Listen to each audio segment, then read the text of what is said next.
আমরা কিছু সময় কলেমার জিকির করলাম, কিছু সময় আল্লাহ পাকের জাত নাম আল্লাহ নামের জিকির করলাম, এতে কারো কোনো ক্ষতি হলো না লাভ হলো? একবার আল্লাহ বলে ডাকলে 40টা আল্লাহ নেকি দেন। জোরে বলুন সুবহানাল্লাহ। দুনিয়াবী কর্মজীবনে আমরা তো গাফিল হয়ে যাচ্ছি, সেই রবকে স্মরণ করা থেকে ভুলে যাচ্ছি। অথচ হাদিসে কুদসির মধ্যে আমার আল্লাহ বলছেন, বান্দা তুমি দুনিয়ায় যেভাবে আমাকে স্মরণ করবে, আমি আল্লাহ তোমাকে সেইভাবে আরশে স্মরণ করে থাকি। জোরে বলুন সুবহানাল্লাহ। তুমি যদি আমাকে একা একা দুনিয়ায় ডাকো, আল্লাহ বলে, আমি আল্লাহ কিয়ামতের দিন আরশে আজিমে তোমাকে একা স্মরণ করি। আর তুমি যদি দুনিয়ায় মাহফিলে একসাথে ঐক্য হয়ে আমি আল্লাহ আমার জিকির করো, আমাকে স্মরণ করো, আমি আল্লাহ আরশে আজিমে ফেরেশতাদের নিয়ে তোমাকে স্মরণ করে থাকি, তোমাদেরকে স্মরণ করে থাকি। বলুন সুবহানাল্লাহ। আল্লাহ পাক কারো মুখাফিকি নয়, আল্লাহুস সামাদ, তিনি কারো মুখাফিকি নয়, কিন্তু আমাদেরকে কত ভালোবাসেন। তিনি আমাদের শিক্ষার জন্য বলছেন যে বান্দা তোমরা তাদের মতো হয়ে যাও না যাদের রাস্তাটা জাহান্নামের দিকে যাচ্ছে, তোমরা তাদের মতো হও যাদের রাস্তাটা জান্নাতের দিকে গেছে। তাই আমাদেরকে আল্লাহ দোয়া চাওয়াও শিখিয়েছে, ইহদিনাস সিরাতাল মুস্তাকিম। আল্লাহর কাছে দোয়া চাও, আল্লাহকে বলো, আল্লাহ হেদায়েতের রাস্তা, মুস্তাকিমদের রাস্তা আমাকে দেখান। সিরাতাল্লাযীনা আন'আমতা আলাইহিম, যাদের উপরে আল্লাহ আপনি ইনাম দিয়েছেন সেই রাস্তা আমাদেরকে দেখান।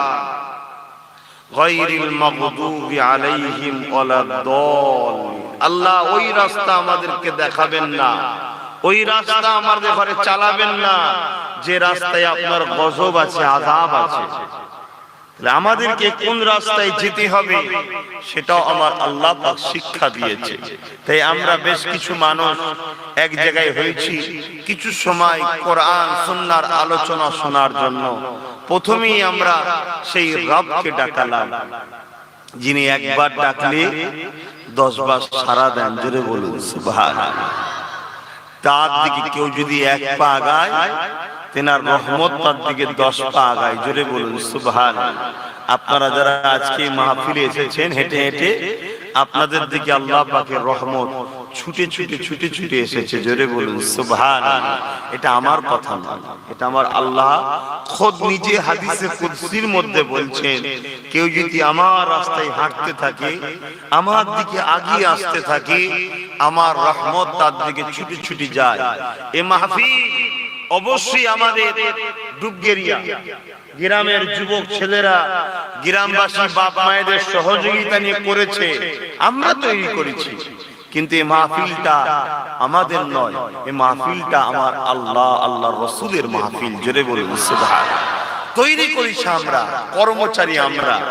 আজকে ডুবগেরিয়ার গ্রামের মানুষ ধন্য, গ্রামের যুবকগুলো ধন্য যে আজকে তোমাদের গ্রামে অগণিত আল্লাহ রহমতের ফেরেশতা এসেছে, তোমাদের জন্য দোয়া করছে, তোমাদের প্রশংসা করছে, তোমাদের গুণগান গাইছে, এবং তোমাদের হয়ে যেমন তোমরা এখানে বসে আল্লাহর আলোচনা করছো, কথা বলছো, তোমাদের জন্য আমার আল্লাহ আরশে আজিমে আলোচনা শুরু করেছে। জোরে বলুন সুবহানাল্লাহ। কারণ আমার আল্লাহ কোন জিনিসকে বাকি রাখে না। আজকে এই গ্রামের ছেলেরা ফাংশন, গান, যাত্রা, থিয়েটার, বদমাইশি না দিয়ে আল্লাহর রাস্তা কাজ করেছে। আর এলাকার ছেলেরা, বাপেরা বা পর্দার আড়ালে আমার মা বোনেরা, তারাও চারিদিক থেকে হেঁটে হেঁটে হেঁটে হেঁটে এই জান্নাতের বাগান, জান্নাতের মাহফিল এবং আল্লাহর কথা শোনার জন্য, রাসূলের কথা শোনার জন্যই তারা এসেছে। তাই তো নাকি? আপনারা কি শুনতে এসেছেন? আল্লাহ, আল্লাহ রাসূলের কথা শুনতেই তো আপনাদের আশাটা কত সৌভাগ্য। আল্লাহ নবী জানিয়ে দিলেন, একদল রহমতের ফেরেশতারা দুনিয়ার জমিনে তারা ভ্রমণ করে বেড়ায় সর্বদা। যখনই দুনিয়ার জমিনে কোনো ভালো কাজ, নেক কাজ দেখতে পায়, ওই গুণকে সাক্ষী হয়ে তারা আল্লাহ পাকের আরশ আজিমের নিচে ফিরে যায়। আল্লাহ পাক সময় জিজ্ঞাসা করে, এ আমার রহমতের ভ্রমণকারী ফেরেশতা, দুনিয়ার জমিনে তোমরা কি দেখে আসলে?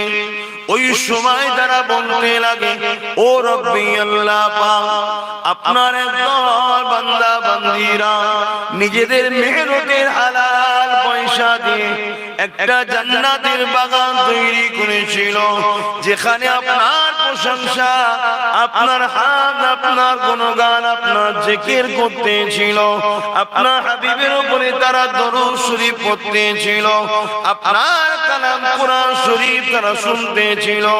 আমার আল্লাহ পাক সময় বলতে লাগে, ওরে আমার ফেরেশতারা, তারা তো আমি আল্লাহ আমাকে দেখে না।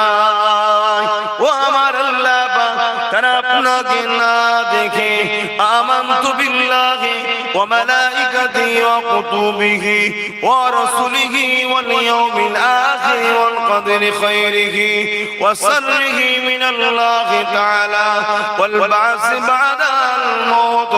এইভাবে তারা আপনার উপরে না দেখে তারা ঈমান এনেছে। আমরা আল্লাহকে দেখেছি, কিন্তু ঈমান আছে না? আল্লাহ আছে তো, তিনি কমজোর, তিনার কোনো খুঁত আছে, তিনার কোনো পাপ আছে, তিনার কোনো ভুল আছে, তিনি যা ফয়সালা করে ঠিক না বেঠিক?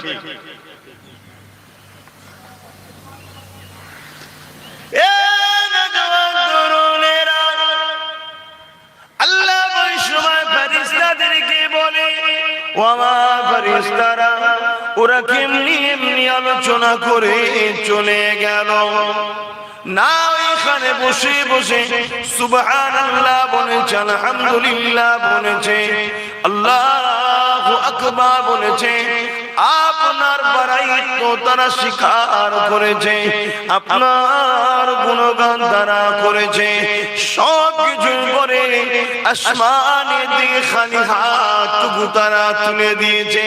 কি দিনে তুলে তারা বলেছে, আমার আল্লাহ পাকের ফেরেশতারা ওই সময় বলতে লাগে, ও রব্বি আল্লাহ, জীবনে অনেক গুনার বোঝা মাথায় করে নিয়ে তারা বসেছিল, সব গুনাহগুলোকে স্মরণ করে তারা আপনার কাছে ক্ষমা চেয়েছে, মাফি চেয়েছে, আপনার জাহান্নাম থেকে নাজাত চেয়েছে, এবং আপনার কাছে আপনার দয়ার জান্নাতের আশা করেছে। ছোট মনে করো না এই মাহফিলকে, কিন্তু এই মাহফিলে কিছু কিছু জিনিস এখন আমাদের ভুল হয়ে গেছে। শুধু এখানে নয়, অনেক জায়গাতে কিছু কিছু ভুল হচ্ছে। আমরা যখন আসবো একটু উঁচু হালে এলে বড় ভালো হয়, তাই তো নাকি? যদি মানুষ উজু করে, এটা তার দুনিয়াবি দিক দিয়েও তো উপকার। শরীরটা বেশ ফ্রেশ হলো, হাতে মুখে পানি দিল, গড়গড়া করলো, এটা মুখ দিয়ে ফ্রেশ, শরীরটাও ফ্রেশ, ধোয়ার পরে শরীর থেকে একটা খুশবু বাহির হয়, একটু আতর গোলাপ মাখবে, আর পাশাপাশি একটু চেষ্টা করবে মাথায় টুপিটা দিয়ে বসতে, আস্তে আস্তে হয়ে যাবে ইনশাআল্লাহ, তাই তো নাকি? কি গো বলবো তো, হবে তো, চেষ্টা থাকলে অবশ্যই হবে। আল্লাহ ওই সময় বলতে লাগবে, আমার ফেরেশতারা, তোমরা সাক্ষী থেকে যাও, আমি আল্লাহ, ওরা আমার কাছে যখন ক্ষমা চেয়েছে, আমি আল্লাহ রহমান রহিম, আমি আল্লাহ গফুর রহিম। ওরে আমার ফেরেশতারে তোরা সাক্ষী থেকে যা, ওই মাহফিলে বসে যারা কেঁদেছে, যাদের চোখ দিয়ে মাছির মাথাতে ক্ষুদ্র পানি বেরিয়ে গেছে, আমি আল্লাহ তাদের চোখের পানিকে কবুল করে নে, তাদের জীবনের সমস্ত গুনাহ খাতাকে মাফ করে দিলাম। তাহলে চেষ্টা করতে হবে, একটু পানি ফেলা চেষ্টা করলে হবে না? মনটা লাগান না রবের দিকে। এই ডাক না বাবা,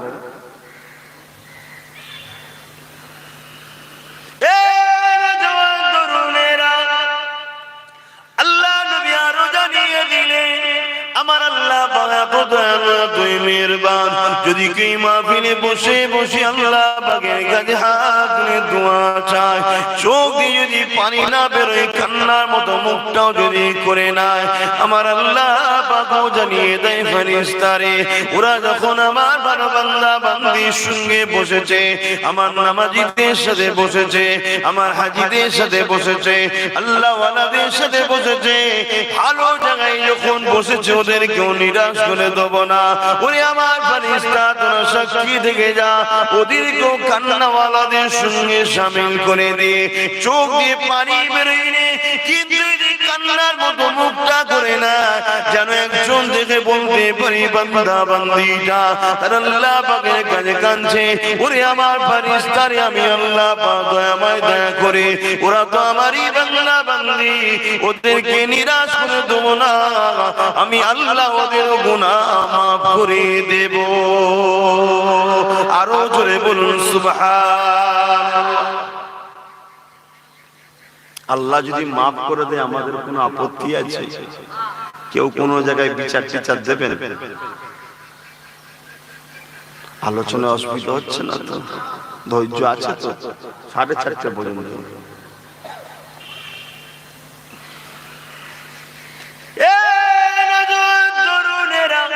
আল্লাহ কতটা দয়ালু, নিজের দিকে যদি তাকাই আমরা বুঝতে পেরে যাব।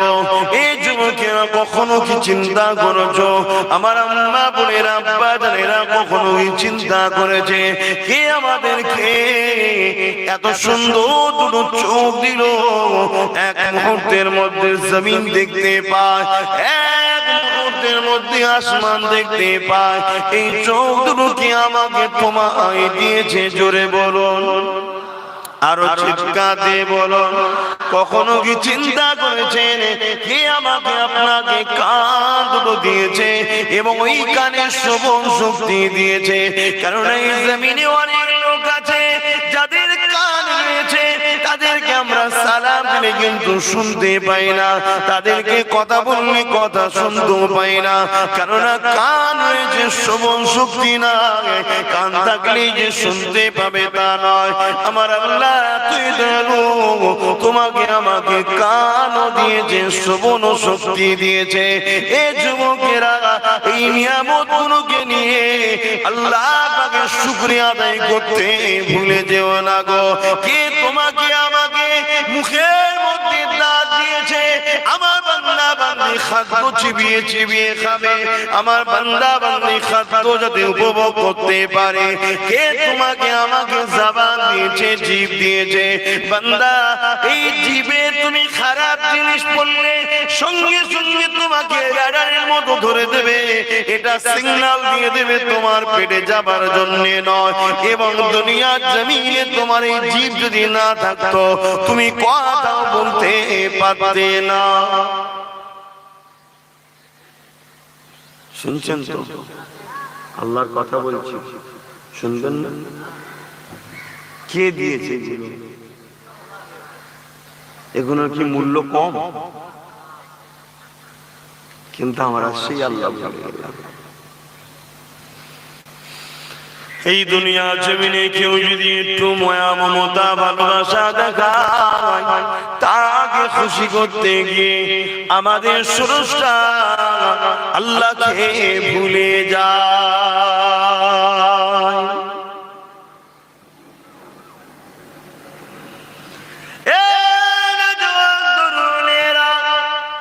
আম্মা জানেরা, বোনেরা, আপনাদের এলাকায় জলসার অভাব না, তথাপি এনেছেন পীরের আওলাদকে বলে দিয়ে যায় শুয়ে রেখে দাও। আমার আল্লাহ তওবাকারীকে বড় পছন্দ করে, গুনাহ মানুষ মাত্র হয়ে যায়। আল্লাহ পাক জানেন আমার বান্দা বান্দীরা গুনাহ করবে, তাই তো আল্লাহ পাক জানিয়ে দিলেন আমি গফুর, আমি গফফার। এই বান্দা রে তোরা গুনাহ করতে ভালোবাসিস, আমি আল্লাহ তোদের গুনাহকে মাফ করতে ভালোবাসি। বান্দা আশ্চর্য হয়ে যায় বান্দা বান্দীগুলোকে দেখে, যারা অন্যায় করার পরও আল্লাহর কাছে ক্ষমা চায় না। অন্যায় করাটা আশ্চর্যের ব্যাপার নয়, কিন্তু অন্যায় করেছে কিন্তু ক্ষমা চাইছে না, তওবা করছে না, ফিরে আসছে না, পরিবর্তনের কোন নাম গন্ধ নাই। যেন এমন করে রয়েছে এও হয়তো নমরুদের মতো আল্লাহর বিরুদ্ধে লড়াই করার প্ল্যানে আছে। আরে ভুল মানুষের হয়ে যায়। আল্লাহ বলেছে বান্দা তওবা করো, ফিরে আসো। আর প্রতিটা নফসকে আল্লাহ পাক বলেছেন ইয়া আইয়ুহাল্লাযীনা আমানুত্তাকুল্লাহ, হে বিশ্বাসী ঈমানদারেরা আমি আল্লাহ আমাকে ভয় কর। ওয়াল তানজুরু নাফসুম মা কদ্দামাত লিগাদ, প্রতিটা ব্যক্তি নফসের উচিত ভাবা যে আমি পরকালের জন্য কি করলাম। আজকে ঈশার সময় শুবার আগে ভাববেন, কালকে ঘুম ভাঙা থেকে আজকে ঈশা ঘুমোবার পর্যন্ত আপনি আল্লাহর জন্য কি করেছেন। অথচ আপনাকে এই সময়টুকু এখনো বেঁচিয়ে রেখেছেন তিনি। এ জমিন তার, এ আসমান তার, তিনি আপনাকে দয়া করে তার আসমানের তলে এখনো বাঁচিয়ে রেখেছে।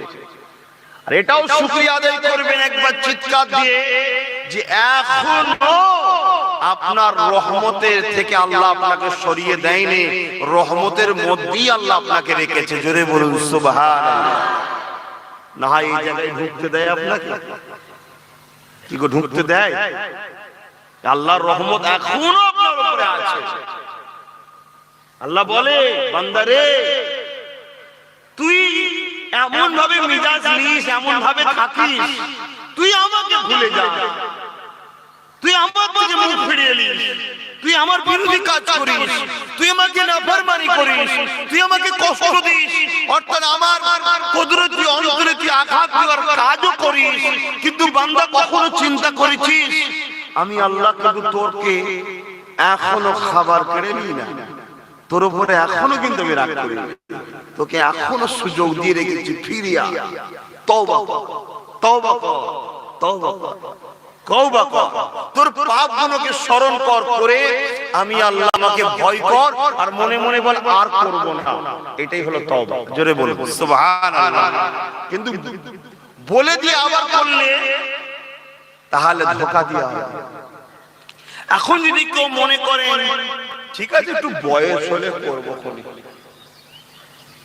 বয়স হলে করবো খনি, আমার মনে এই গ্রামের কথাই বলছিল হয়তো সাজান যে এখানে নাকি একটা কবরস্থানে শুধু বাচ্চাদেরই কবর দেয় এই গ্রামে, আপনাদের গ্রামের কথাই মনে বলছিল। হ্যাঁ, তাহলে বাচ্চাদের কবরস্থান তার মানে কি? তার মানে এই গ্রামে বাচ্চা মারা যায়, তাহলে বাচ্চা যদি মারা যায় আমার মারা যাওয়ার বয়স হয়েছে না হয়নি? বয়সের মরণের কোনো বয়স নাই। ভাবো আমার ভাইরা, না কি হবে অজ করে? আমি অনেক ঘটনা, অনেক ইতিহাস, অনেক কিছু বলতে পারি, কি করব শুনিয়ে বুক ফাটিয়ে চিনলে আর করে যদি মনে করি আমার দাওয়াতই দরকার, তাহলে বা ডেলি 3টে করে 1 ঘন্টা করে করবো, তাও আমার মূল্যবান লোক আছে, আল্লাহ শুকর। কথা বুঝছেন না? আমি সব ছেড়ে দিয়েছি, কিন্তু দিনের প্রচার করা মহান কাজ, কাজ মহান না মহান নয়, কিন্তু আমাদের মতো বক্তাদের বা যারা ওয়াইজিন আমাদের সবথেকে বড় টেনশন। কেন আল্লাহ রাসূল বলেছে জবান কি হিফাজত করো। এই জবান যে কত ছোট ছোট ছোট কথাই আমরা ফেঁসে যাচ্ছি, বলার মতো নয়। ফোন করছে বারবার, আজকে নয় কোনো জায়গায়, কোথায় অমুক জায়গায়, কোথায় অমুক জায়গায়, কোথায় অমুক জায়গায়, তিনবার নির্দিষ্ট জায়গা নয়, যাতে করে ও শান্তনা হয় হুজুর এসে গেছে। একটু আগে আগে বলতে হয়, এটা মিথ্যাটা, আল্লাহ মাফ করুন। এই মিথ্যা কথা কাযযাবের খাতায় নাম উঠবে। কথা বুঝছেন না, বোঝেন না? এই এত দেরি হলো কেন? মুড়ি যখন জিজ্ঞেস করে, আজকাল হুজুর পীর সাহেব বক্তা সাহেব ভয় পেয়ে যায়, কিছু সবাই না কিছু। আর বলিস নি বাবা, রাস্তায় একটা অ্যাক্সিডেন্ট হয়ে গেল, পুরো জাম, আদৌ হয়নি। মিথ্যা কথা। এই সমাজকে খুশি করতে গিয়ে, এই সমাজের কাছ থেকে নিজেকে বাঁচাতে গিয়ে কত কি বলতে হচ্ছে। এর থেকে বাবা নিজের কবর বাঁচাবার জন্য পালিয়ে যেতে হবে আপনাদের ছেড়ে দিয়ে জঙ্গলে চলে যেতে হবে, যদি তবে বাঁচা যায়। যতটা সহজ মনে করছেন অতটা সহজ নয়। আল্লাহ কাউকে ছাড়বে না।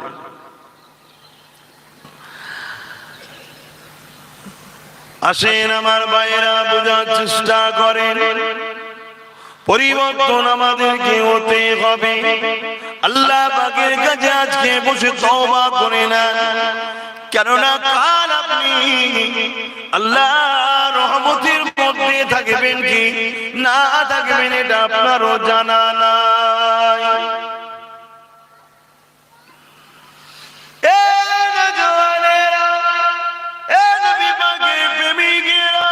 আল্লাহ নবী জানিয়ে দিলেন, যখন কোন বান্দা, যখন কোন বান্দি খালিস অন্তরে আল্লাহকে ভয় করে তওবা করে, যেমন মায়ের পেট থেকে বাইর হইলে ওই সন্তানের কোনো গুনাহ থাকে না, ওই বান্দা বান্দিকে আল্লাহ বেগুনাহ বানিয়ে দেয়।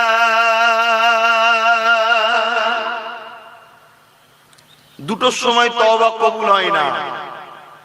একটা হলো যখন সূর্য তার যেদিক থেকে ওঠে তার উল্টো দিকে উঠা শুরু হবে। কোন দিক থেকে সূর্য ওঠে এখন বলতে পারছেন? সূর্য কোন দিক দিয়ে ওঠে? দক্ষিণ দিক দিয়ে ওঠে। কোন দিক দিয়ে?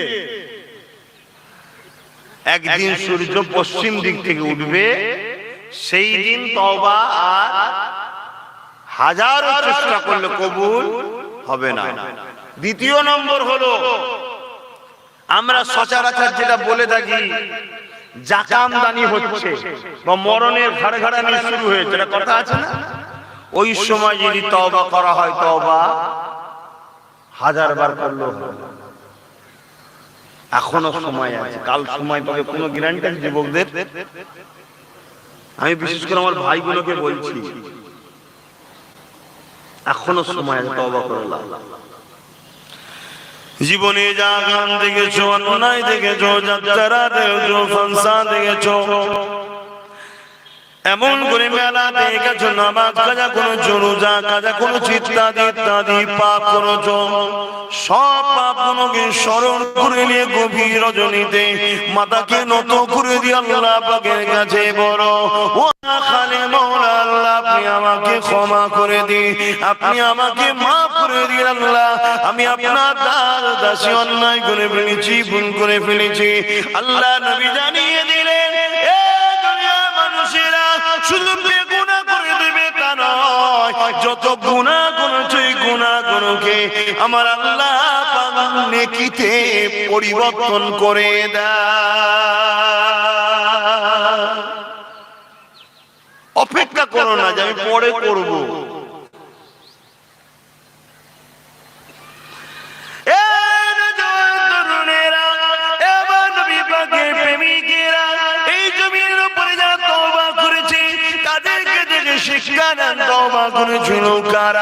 এই জমিনের উপরে একটা ব্যক্তি তওবা করেছিলেন, যিনার নাম আজ আপনারা সবাই খুব বেশি জানেন।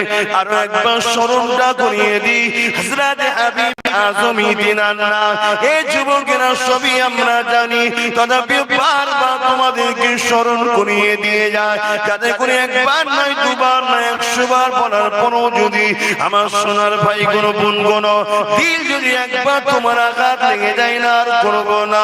অনেক হয়েছে দুনিয়াদারি, অনেক হয়েছে শয়তানের রাস্তায় চলা, না ফিরে এসে আমার মালিকের দিকে, না ফিরে এসে আমার আল্লাহ পাকের দিকে।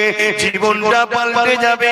এই যুবকেরা যেমন পাল্টেছিল হাবিবে আজমি, পৃথিবী বিখ্যাত শুষ্ক ছিল, এক রান্না তরকারিতে এমন করে দুর্গন্ধ বাইরে লেগেছে, পায়খানা দুর্গন্ধ, রক্তটা টাটকা দেখতে লেগেছে।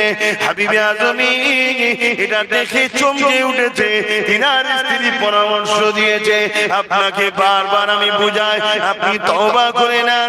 আজ আল্লাহ পাক আপনাকে সিগন্যাল দিয়ে দিয়েছে, পরিবর্তন হয়ে যান।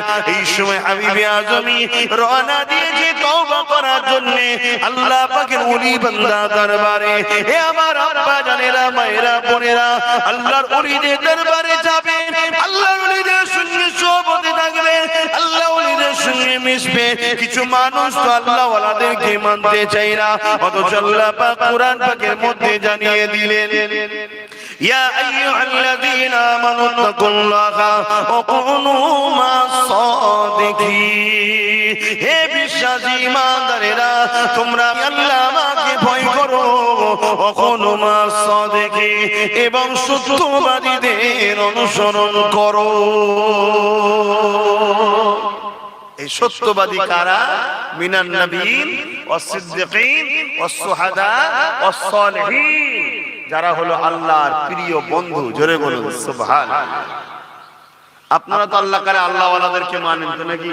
এখানকার মানুষ তো বেশিরভাগ আমার কালিমুল্লাহ চাঁদান হুজুরের খানকায় যেতেন, বা আজও হয়তো যাবেন, যেতে রাজগার করবেন। আল্লাহ অন্তরকে পরিষ্কার করে দেন। যাক, হুজুর কেবলা যখন আসতেন, আশা করছি এখানকার মানুষ তো যেতেন। হুজুরের সঙ্গে যোগাযোগ এবং ফুরফুরা শরীফের সঙ্গে আপনাদের তো যোগাযোগ আছে। আল্লাহ ওয়ালাদের দরবারে যাবেন, এটাকে অনেকে অস্বীকার করে। আল্লাহদেরকে হেদায়েত করুক, বলুন আমিন। কেননা হযরতে আল্লাহ ইব্রাহিম, হযরতে মুসা কালিমুল্লাহ আল্লাহ ওয়ালার দরবারে গিয়েছিলেন। জোরে বলুন সুবহানাল্লাহ। আল্লাহ ওয়ালার দরবারে যাওয়া হলো মুসা আলাইহিস সালামের সুন্নাত। জোরে বলুন সুবহানাল্লাহ। এবং এক ভাজা মাছ সাথে করে নিয়ে গিয়েছিল। আমি ওই বিষয়টাকে আলোচনা করব না, বুঝাবার জন্য বলছি। একটু বলে দিই, কি গো মন টন সব খারাপ না? আজ খারাপ লাগছে? এখন সব ওয়াজ ভালো মন্দ বাঁচতে শিখে গেছে। আরে কোরআন সুন্নাহর কথা খারাপ কোনটা? আছে সবটাই তো ভালো। এক একজন এক এক ভাবে বলে, কিন্তু সবাই তো কোরআন সুন্নাহর কথা বললেই ভালো কথা। তা হুজুর সাথে করে একটা ভাজা মাছ নিয়ে গেছে। অনেক বড় কথা, মেন জায়গাটা বলছি। একটা জায়গায় হুজুর একটুখানি তন্ত্রা নিয়েছে, আর ওই জায়গায় মাছটা জীবিত হয়ে পানিতে চলে যায়। জোরে বলুন সুবহানাল্লাহ। যেখানে খিজির আলাইহিস সালাম ছিলেন, বেশিরভাগ রায়াতে আছে উনি অভিনয়, উনি ওলি, আল্লাহ ওয়ালা। এ থেকে মুহাদ্দিসিন বা মুফাসসিরিনরা বলছে, আল্লাহ ওয়ালাদের দরবারে গেলে যেমন মরা মাছ জীবিত হয়, আল্লাহ ওয়ালাদের দরবারে গেলে মরা অন্তর, মরা কলবটা জীবিত হয়ে যায়। জোরে বলুন সুবহানাল্লাহ। আল্লাহর ওলিদের দরবারে গেলে কি শিখায় তারা? কোরআনের বাইরে কিছু শিখায়, হাদিসের বাইরে তারা একটা জিনিস কিছু বেশি শিখায়, যেটা অন্য সমস্ত মুফতি মাওলানা মুহাদ্দিস সবার থেকে আল্লাহ ওয়ালারা একটা কথাকে একটু বেশি শিখায়। সেই কথাটা কি? নবীর প্রেম। কি শিখায়? অন্য সবাই শিখায়, এনারা একটু বেশি বলে, সবসময় নবী নবী করে। কথা বুঝে আসছে না? কেন করে? আল্লাহ সুন্নাত, আল্লাহ সর্বসময় তার হাবিব নবী নবী নবী নবী করে। জোরে বলুন সুবহানাল্লাহ। অর্থাৎ তার নবীর প্রশংসা, নবীর গুণগান, নবীর তারিফ বাড়ানো, নবীর মাকাম বানানো, দোস্তর ইজ্জত বাড়ানো, এর দায়িত্ব আল্লাহ খুদ নিজে নিয়েছে। জোরে বলুন সুবহানাল্লাহ। এমন কি আমার নবীর কথার আওয়াজের উপরে একদিন এক অমুসলিম জোরে কথা বলে ফেলেছেন, আল্লাহর ওটাও পছন্দ হয়নি। আয়াত নাযিল করে দিয়েছিল, আমার হাবিবের উপরে জোরে কথা বললে সব ইবাদত বরবাদ করে দেব। কথা বুঝছেন না? বোঝেন না? তাহলে এই যে নবীর মাকাম বাড়ানো, নবীর প্রশংসাকে বাড়ানো, নবীর মর্যাদার গুরুত্ব বাড়ানো, এবং দুনিয়ায় আপনি যে আমার বাড়িতেই যান, আমার দরবারে যারা আছে উলামা হযরত বা মাদ্রাসার ছাত্ররা বা খাদেমরা, তারা আপনাকে বলে যেখানে ফটো করবেন না, দরবার শরীফের আদব আছে, বা এখানে পা মেলে বসবেন না, কি একটা আদবের কথা শিক্ষা দেয়, ঠিক তো নাকি? দুনিয়ার কোন বাদশার দরবারে গেলে সেই বাদশার সৈন্য আছে, বাদশার পক্ষ থেকে অনেক লোক রাখা আছে, তারা দরবারের গুরুত্ব শিখায়। আহা, আমার রাসূলের দরবারের গুরুত্ব কে শিখায়? খোদা আল্লাহ নিজে শিখায়। জোরে বলুন সুবহানাল্লাহ। নিজে দায়িত্ব নিয়েছে। এমনকি একদিন একটা ছোট্ট কথা বলি, তারপর ওইদিকে বলছি। একদিন নবী সাহাবাদেরকে দাওয়াত দিয়েছে নিজের বাড়িতে। সাহাবা হুজুররা খেয়েছে, খাওয়া দাওয়ার পরে একটুখানি এইরকম একটা মোমেন্টে ভাবছে একটু রাসূলের সঙ্গে বসে একটু কিছু কথাবার্তা আলোচনা করব। আমার রাসূল পাক সাল্লাল্লাহু আলাইহি ওয়াসাল্লাম সাথে কথা বলছে, আমার আল্লাহ জিবরাইলকে পাঠালো, জলদি করে যাও। আমার হাবিব বড় লজ্জা করে, কাউকে কিছু বলতে পারে না, কিন্তু সবাইকে আমার হাবিবের ঘর থেকে বেরিয়ে যেতে বলো, কারণ আমার হাবিব খাবার পরে একটুখানি কাইলুলা করবে, একটু শোবে। জোরে বলুন সুবহানাল্লাহ। কত খোঁজ রেখেছে বুঝতে পেরেছেন? এই জন্য সেই আল্লাহকে খুশি করার জন্য আল্লাহ ওয়ালারা তাদের কাছে গেলে একটু নবীর কথা বেশি বলায়, আর এই জিকির একটু করায়, আল্লাহ আল্লাহ আল্লাহ আল্লাহ এরকম করে ডাকায়। কেন? এই বাঁ স্তনের দুই আঙুল নিচে একটা গোস্তের টুকরো আছে, কাল, আপনারা সবাই জানেন, তারপরেও বলছি কাল। এই কালটা যার নাপাক, পুরো শরীর নাপাক। এই কালটা যার পাক, পুরো শরীর তার পাক। এই কালটা পাক করতে গেলে আল্লাহ নামে জিকির করতে হয়। জোরে বলুন সুবহানাল্লাহ। এজন্য ওলি আল্লাহরা পড়ায়, তার আল্লাহ ওয়ালাদের সঙ্গে সম্পর্ক রাখতে হবে না, হবে না। আল্লাহর ওলি বান্দা হযরতে হাসান বসরি দরবারে হাবিব আজমি যেতে লেগেছে। তৎকালীন সময় আল্লাহর ওলি ছিলেন জগৎ বিখ্যাত নাম কোন আল্লাহর ওলি হযরত হাসান বসরি দরবারে হাবিব আজমি যেতে লেগেছে। কি জন্যে? নিজের মধ্যে একটা ভয় শুরু হয়েছে, অন্যায় করে ফেলেছি, ভুল করে ফেলেছি, খাতা করে ফেলেছি, তওবা করতে যাব, এই জন্য রওনাটা দিয়েছে।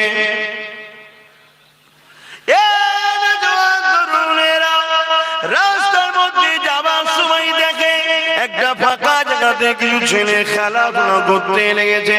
হাবিবে আজমিকে দেখে ওই ছেলেগুলো বলতে লেগেছে, খেলা বন্ধ করে দাও, সরে যাও, সরে যাও, কেননা ওই দেখো সুদখোর আসছে, ওর হাওয়া যদি আমাদের গায়ে লেগে যায় আল্লাহ পাক আমাদের উপরে নারাজ হয়ে যাবে।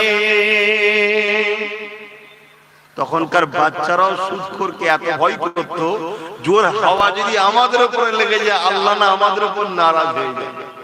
আর এখন তো সুদখোর বাকায়দা মসজিদের পাঁচ কাতারে গিয়ে তাসবিহ নিয়েও বসে থাকে। আছে না? না, খারাপ লাগলে লাগলে কিছু করার নেই। কেন? দিলের খবর আল্লাহ জানে, কেউ না জানো, দিলের খবর আল্লাহ জানে। হজ করতে হবে এমনটা ঠিক ব্যাপার নয়। আজকে প্রত্যেকটা বাড়ি 100-র মধ্যে 90টা মুসলমানের বাড়িতে সুদ ঢুকে গেছে। ঠিক বললাম না ভুল বললাম? 100-র মধ্যে 90টা, বেশি তো কম নয়, বাড়িতে সুদ ঢুকে গেছে প্ল্যান করে।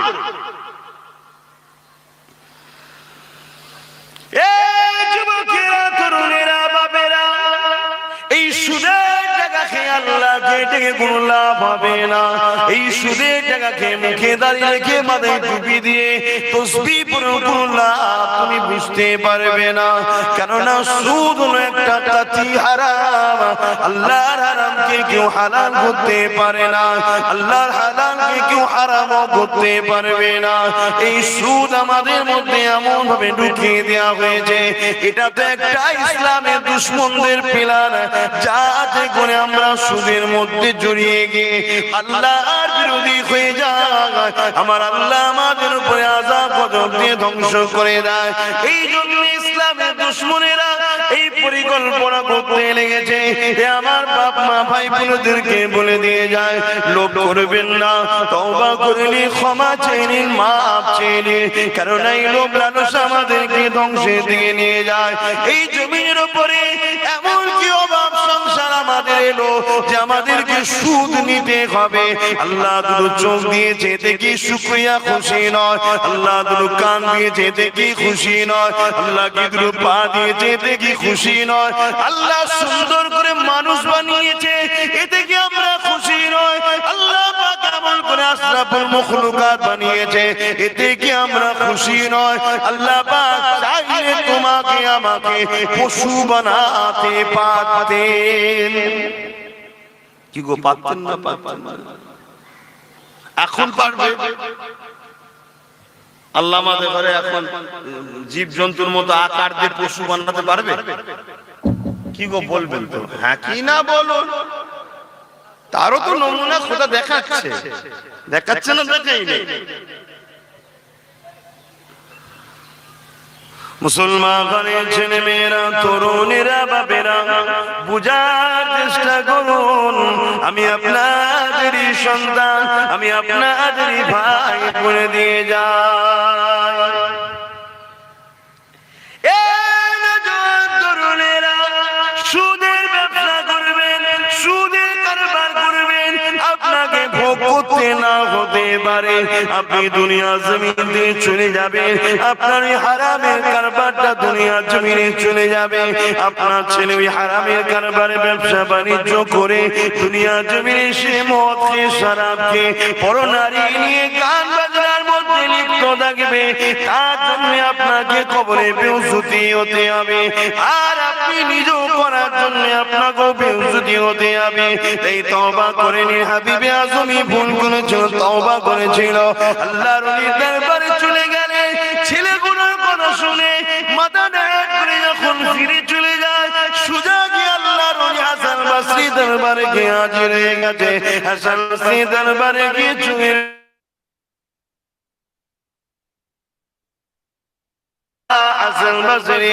আমাকে বাঁচার কোন রাস্তা দেখায়, আমি সুদ খাই মারা যাও।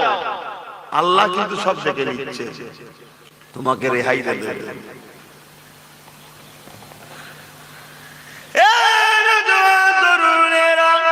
আল্লাহর দরবারে চলে গেলেন, আল্লাহর কাছে গিয়ে তওবা করে নিলেন, ইস্তিগফার করে নিলেন। আল্লাহর বলে দিলেন, হাবিবে আজমি তোমার যে কারবার, তোমার যে ব্যবসা, ওগুলো তো সবই সুদের টাকাতে, ওগুলোকে ত্যাগ করতে হবে তোমাকে। ওইগুলো তুমি দান করে দাও গরিবদের মাঝে। এইভাবে তুমি ফিসাবিলিল্লাহ তুমি এমন করে সব দিয়ে দাও, তার কোনো আশা রেখো না, কোনো আশা না রেখে এমনি দিয়ে দাও। এইভাবে সব কিছু দিয়ে দিয়ে হাবিবে আজমি তওবা করে নিয়ে তিনার স্ত্রীকে নিয়ে রওনা দিলেন জঙ্গলের দিকে। গভীর জঙ্গলে গিয়ে গাছের পাতা দিয়ে একটা ঝুপড়ি ঘর বানিয়ে দিয়ে তার মধ্যে হাবিবে আজমি স্ত্রী গেলে থাকতে লাগলো। রাতটা কেটে যাবার পরে পরের দিন ফজরের নামাজ পড়ে নিয়ে হাবিবে আজমি গভীর জঙ্গলে দিয়ে রওনা দিল। গভীর জঙ্গলে গিয়ে এমন করে সন্ধ্যার সময় আবার ঘরে ফিরে আসলো। একদিন যায়, দুদিন যায়, স্ত্রী জিজ্ঞাসা করতে লেগেছে, আমার স্বামী আপনি প্রতিদিন সকাল হলে চলে যান, সন্ধ্যাবেলা ফিরে আসেন, কোথায় যান? স্বামী তখন বলে স্ত্রীকে, একটা নতুন মনিবের কাজ পেয়েছি, ওই কাজ করতে আমি লেগেছি। ওই সময় স্ত্রী বলতে লাগে, আজকে দুদিন আমাদের দিন খাওয়া হয়নি, এমন করে আপনার মনিবকে যে বলবে যেন কিছু পয়সা দেয় বা খাবার দেয়, কেননা দুদিন ভুকা আছে। 3 দিনের দিনে আবার গেছে, কিছু না বলে চলে এসেছে। স্ত্রী জিজ্ঞাসা করে, কি ব্যাপার, কিছু বললে না কেন? ওই সময় হাবিবে আজমি বলতে লেগেছে, আমার মনিব যার কাজ করতে লেগেছি অনেক বড় মাপের মনিব, এই সামান্য দুদিন কাজ করে তার কাছে কি করে আমি বলি, এই জন্য আমি কিছু বলতে পারলাম না। কিন্তু স্ত্রী বলতে লেগেছে, এই খিদার জ্বালা সহ্য করা যাচ্ছে না, আমার স্বামী আপনি জান আজকে ফিরে গিয়ে আপনার মনিবকে বলবে কিছু যেন খাবারের ব্যবস্থা বা অর্থ দেয়। হাবিবে আজমি চলে গেল। ভাইরা যে কি করে কি কাজ করে শুনে রেখে দাও। এই যুবকেরা, তরুণীরা, বাপেরা, সন্ধ্যা হয়ে গেছে। হাবিবে আজমি চিন্তা করতে লেগেছে কি করব, স্ত্রীকে যে কি বলবো। এই জন্য একটা কাপড় ছিল কাঁধে, ওই কাপড়ে কিছু মাটি নিয়ে গেরম বেঁধে ঘরে ফিরে এসেছে। আজ রাত কোনোভাবে কাটিয়ে দি, কালকে দিন না হয় কিছু বনে সকাল সকাল বাহির হয়ে যাব। একটা রাত তো কমসে কম আজকে বেরিয়ে যাবে। ঘরের দিকে আসছে, মাটি বেঁধেছে, গেরম বেঁধে নিয়ে আসছে। আহা যুবকরা, ভাই আমার, ধোকা, ধোকা। ফিরে আসো আমার সোনার ভাইরা, তোমরা আমাদের ঘরের ছেলে। তোমার আব্বা, তোমার দাদু, তোমার দাদি, তোমার নানা, তোমার নানি সব দাদা হুজুরের মুরিদ ছিল। সত্য না মিথ্যা? আমাদের নয়। চলে আসো আমাদের কাছে। তোমরা যা কিছু করবে জীবনে একটাই লক্ষ্য থাকবে তোমাদের, কোরআন আর সুন্নাহ। আমরা ইসলাম, কোরআন আমাদের সংবিধান, কোরআন আমাদের গাইড বুক, রাসূল আমাদের জীবন ব্যবস্থার মডেল। ধর্ম তুমি এই ইসলাম যখন অনুসরণ করো, তোমাকে এইটা ফলো করতে হবে, তোমার গাইড বুকটা তোমাকে ফলো করতে হবে।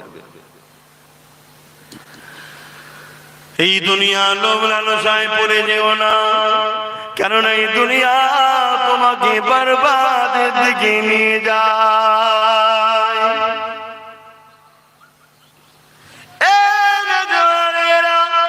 আমার বোনেরা মন দিয়ে শোনেন, জানা থাকলেও শোনেন, পরিবর্তন হয়, অনুশোচন করুন। আল্লাহ পাকের মাহবুব বান্দা হাবিবে আজমি তওবাকারী বান্দা এমন করে ওই গামছাটাকে গেরুম দিয়ে এখন সন্ধ্যা ঘরে ফিরতে লেগেছে। ঘরের কাছাকাছি যখন আসে, ওই যে জঙ্গলে গাছের পাতা দিয়ে খড় করা কাছাকাছি যখন আসতে লেগেছে, দেখছে চারিদিকে মা এলাকার ঘিয়ের খুশবু বাহির। কি ব্যাপার? কাছাকাছি আসতে দেখতে লেগেছে আমার স্ত্রী এমন করে উনুন জ্বলিয়ে যে, চুলা জ্বলিয়ে যে, তাতে ঘিয়ের পরাটা বাজতে লেগেছে, খাবার তৈরি করতে লেগেছে। ওই সময়টা দেখে হাবিবে আজমি অবাক হয়ে গেল। আস্তে আস্তে সে স্ত্রীর পাশে দাঁড়িয়ে সালাম দিল। স্ত্রী দাঁড়িয়ে গিয়ে এমন করে স্বামীকে বলতে লেগেছে, আমার প্রাণের স্বামী, সত্যি আপনার মনিব অনেক বড়, সত্যি আপনার মনিব অনেক দয়ালু, সত্যি আপনার মনিব অনেক বড়। কেননা আমার বাড়িতে একজন এসেছিল, বাইরে থেকে আওয়াজ দিয়েছিল, হাবিবে আজমির বাড়িতে কেউ কি আছে? আমি বলেছিলাম না, উনি কাজে গেছে। ওই সময় বলেছিল, হ্যাঁ, তোমার স্বামী যার কাজ করে তিনি আমাকে পাঠিয়েছে এই খাবারগুলো, এই খাদ্যগুলো, এই জিনিসপত্রগুলো দিয়েছে। আর তোমার স্বামীকে বলে দেবে তোমার কাজেতে তোমার মনে বড় খুশি, আরো ভালো তারে কাজ করতে, আরো বেশি বেশি নিয়ামত তাহলে পাবে, আরো বেশি বেশি পুরস্কার তখন পাবে। এই কথাটা শুনে হাবিবে আজমি চোখ দিয়ে পানি ঝরতে লেগেছে। স্ত্রী বলতে লেগেছে, কাঁদো কেন, কি হয়েছে? ওই সময় হাবিবে আজমি বলে, আমার প্রাণের স্ত্রী, তুমি জানো আমি কার কাজ করি? না, আমি তা তো জানি না। কেন তুমি জানি না? এই সময় হাবিবে আজমি বলেছিল, প্রতিদিন সকাল হলে আমি ফজরের নামাজ পড়ে বেরিয়ে যাই, গভীর জঙ্গলে গিয়ে নিরিবিলিতে বসে গিয়ে চোখটা বন্ধ করে দিয়ে আল্লাহ আল্লাহ আল্লাহ আল্লাহ করে ডাকি। সেই মালিকের আমার মনিবের দাসত্ব করি, তাকে স্মরণ করি। এইভাবে সেখানে জোহর আসরের নামাজ পড়ি, আবার ঘরে চলে এসে মাগরিবের নামাজ পড়ি। আমার প্রাণের স্ত্রী রে, আমি দুনিয়ার কোনো মনিবের কাজ করি না, আমি এই আল্লাহ পাকের কাজ করি। যিনি তোমার দরজায় এসে খাবার দিয়েছিল, উনি অন্য কেউ না, উনি হলেন আল্লাহ পাকের ফেরেশতা।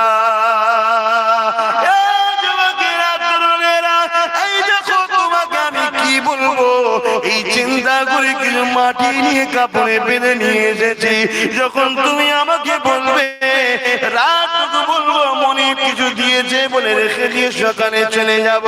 যেই কেরমটা খুলে ডালতে গেছে মাটিটা, আরে আল্লাহ গোসাইউল কাদির, ওই মাটি আর মাটি না, ওটা একটা সোনা ঢিলা হয়ে গেছে।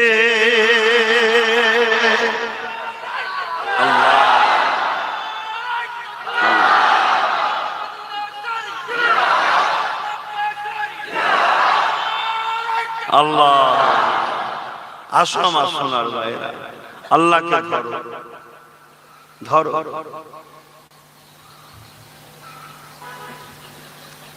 একদল লোক জুন্নুন মিসরি একজন আল্লাহর ওলি ছিলেন, তেনার কাছে এসেছে, এসে বলছে হুজুর আমরা আপনার কাছে বায়াত হব,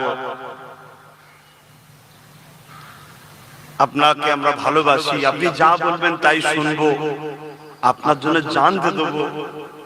আজও কিছু ছেলে বলে আমাকে আপনার জন্য জান বলেন বলেন। জুন্নুন মিসরি হুজুরকে বলে, তো হুজুর পাশে তাকিয়ে দেখে এক জায়গায় সব ইট টিট সব পাথর টাথর জড়ো করা আছে। হুজুর এগিয়ে যে ইট পাথর নিয়ে ছুটছে ওদের দিকে, যারা বলছিল যেই ছুটছে সব ছুট। তখন জুন্নুন মিসরি আফসোস করে বলছে হাই হাই হাই, ভালোবাসিস বললি এইটুকু আঘাত সহ্য করতে পারলি না?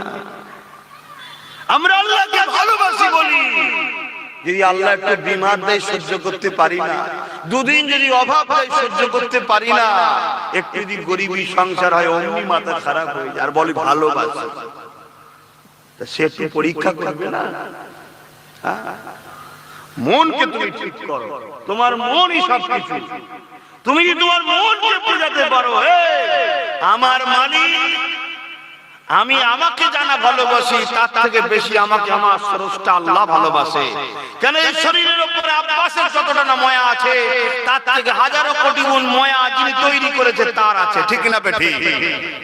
অতএব তিনি যখন আমাকে সুখিয়ে রাখতে চায়, তিনি যখন আমার একটা পা ভেঙে দিয়েছে, তিনি যখন আমার একটা চোখে বিমার দিয়েছে, তিনি যখন আমাকে কিছু আঘাত পরীক্ষা করার জন্য কিছু করছে, তাতে আমাকে ধৈর্য ধরতে হবে।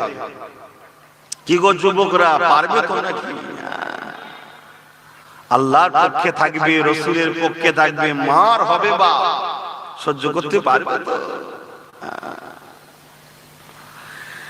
ইতিহাস গুলো দেখো, আল্লাহ পাকের ফেরেশতারা দুইবার সব থেকে বেশি কেঁদেছিলেন। কবার? এক হযরত ইব্রাহিম খলিলুল্লাহকে আল্লাহ পাক যখন পরীক্ষা নিয়েছিলেন, ইব্রাহিম রে তোমার বাচ্চাটা আমি আল্লাহ দিলাম, 90 বছর পার হয়ে যাবার পরে একটা সন্তান, ওই সন্তানটাকে আমার রাস্তাতে কুরবানি করে দাও।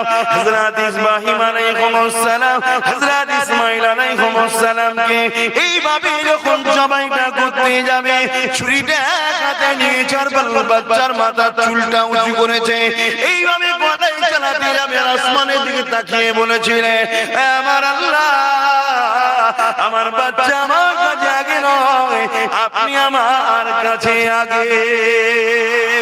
এই বলে যখন ছুরিটা চালিয়ে দেবে, বিসমিল্লাহ আল্লাহু আকবার, ওই সময় ফেরেশতা এত কেঁদেছিল, সমস্ত ফেরেশতারা কেঁদে ফেলেছিল। আর কি দৃশ্য, দুনিয়া জমিনে বাপ বেটাকে জবাই করে দিতে লেগেছে, কিন্তু আমার আল্লাহ পাকের কুদরতি অন্তরে কি ইচ্ছা ছিল ওটা তো ফেরেশতারা জানে না।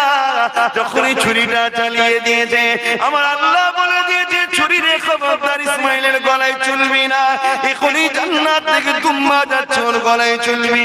ফ্যাস করে আওয়াজ হয়েছে, রক্ত ছিটিয়ে বেরিয়ে পড়েছে। ইব্রাহিম নবী বুঝে নিয়েছে আমার বাচ্চা জবাই হয়েছে, চোখ খুলে দেখে বাচ্চা দাঁড়িয়ে আছে আর জান্নাতি দুম্বা জবাই হয়ে গেছে।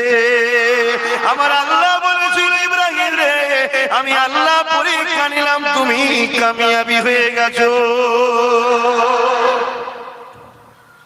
এখন তোমাকে আল্লাহ পরীক্ষা নেবে, আমাকে নেবে, সহ্য করতে হবে তো। দুটো রাস্তা বা আল্লাহর রাস্তায় আছো, জ্বর হয়েছে পরীক্ষা, গুনাহ থাকলে গুনাহ মাফ হবে, গুনাহ না থাকলে মাকাম বাড়বে। আল্লাহর রাস্তায় নেই, জ্বর হয়েছে শাস্তি, ওটা পরীক্ষা নয় শাস্তি। কথা কিছু বুঝছেন? তা আল্লাহর রাস্তায় যারা আছে তাদেরকে আল্লাহ পরীক্ষাটা একটু বেশি নেয়। অসুবিধা হয় বলুন, দোয়া করে দিচ্ছি। কার কার অসুবিধা হচ্ছে হাত তুলে বল। কারো অসুবিধা নেই? আর একবার ফেরেশতারা কবে কেঁদেছিল যখন আমার নবী পাক মক্কা জমিনে দাওয়াত দিতে লাগলো, মক্কা মানুষরা কেউ মানতে লাগলো না। এ যুবকেরা, মুস্তাফার উম্মতেরা, এ আমার দয়াল নবীর প্রেমিকেরা, নবী নবী নবী নবী করে চিৎকার দিয়ে ছুটে বেড়াও, বাড়ি রবিউল আউয়াল শরীফ করো, নবী ঝান্ডা উড়াতে লাগো, জান দিয়ে দেব বলো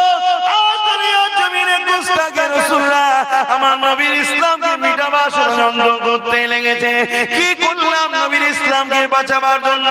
কখনো ঠান্ডা মাথায় কি চিন্তা করে দেখলে আজ নিজের জমি বাঁচাবার জন্য মারপিট হয়, নিজের জায়গা বাঁচাবার জন্য মারপিট হয়, নিজের চাকরির জন্য আন্দোলন হয়, নিজের অধিকারের জন্য লড়াই হয়, নিজের ক্ষমতায় আসার জন্য মারপিট হয়, নিজের রাস্তার কাঁটা যদি কেউ সরিয়েও দিতে পারি, কিন্তু আমার নবীর দিনের গুস্তাখি হচ্ছে, আমার নবীর দিনকে মিটিয়ে দিবার প্ল্যান চলছে। আজ আমরা কি করলাম সেই নবীর উম্মত উম্মতি হিসাবে? আজ আমি জানতে চাই, নবীর উম্মত উম্মতিরা, অথচ নবী আমার যেদিন তোমাকে আমাকে মক্কা জমিনে দিনের প্রচার করতে লেগেছে, কেউ নবী পাকের কথা মানতে চায় না। আল্লাহ নবীর সময় তায়েফের জমিনে চলে যায়, তায়েফের মানুষেরা যদি আমার কথা মেনে নেয়, এক আল্লাহ আল্লাহ বলে মেনে নেয়, নবীকে রাসূল বলে মেনে নেয়, ইসলামের যে শান্তির বাণী মেনে নেয়, এই জন্য তায়েফের জমিনে যেতে লাগলো।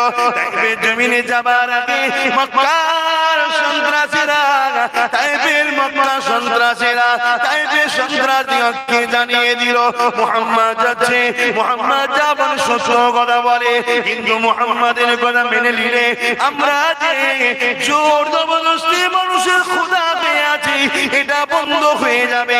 এই জন্য মুহাম্মদ ঢুকলে মুহাম্মদকে তায়েফ থেকে তাড়িয়ে দাও।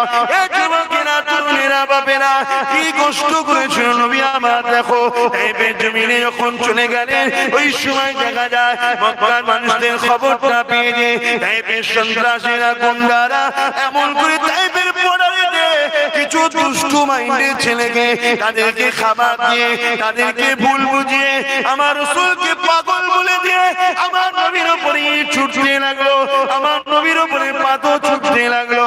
আল্লাহ নবী রক্তাক্ত হয়ে জমিনে পড়ে গেল। এত মার মেরেছিল নবী পাককে, নবী পাকের শরীরে রক্ত যে জুতা খানা রক্তে ভরে যায়। এ যুবকেরা, তরুণেরা, বাপেরা, ওই দিন নবী আমার রক্তার চৈতন্য হয়ে পড়েছিল। ওই দৃশ্য দেখে আল্লাহ পাকের ফেরেশতারা কেঁদেছিল গো।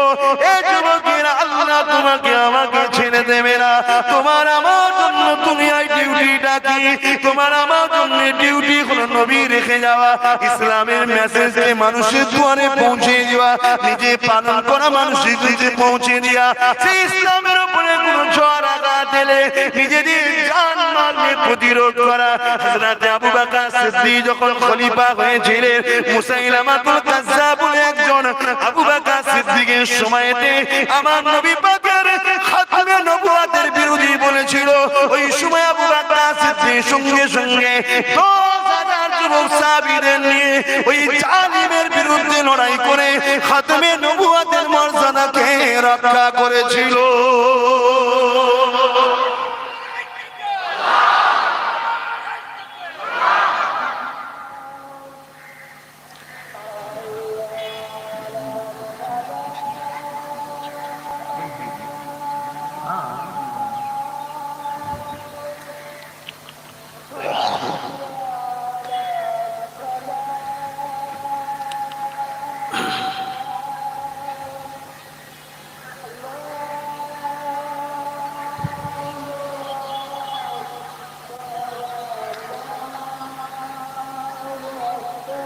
আল্লাহ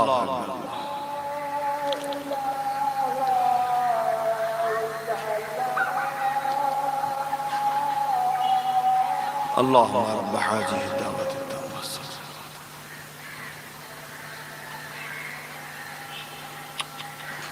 درود الشريف اللهم صل على মোহাব্বতে পড়ুন ওয়ালা আলি সাইয়্যিদিনা।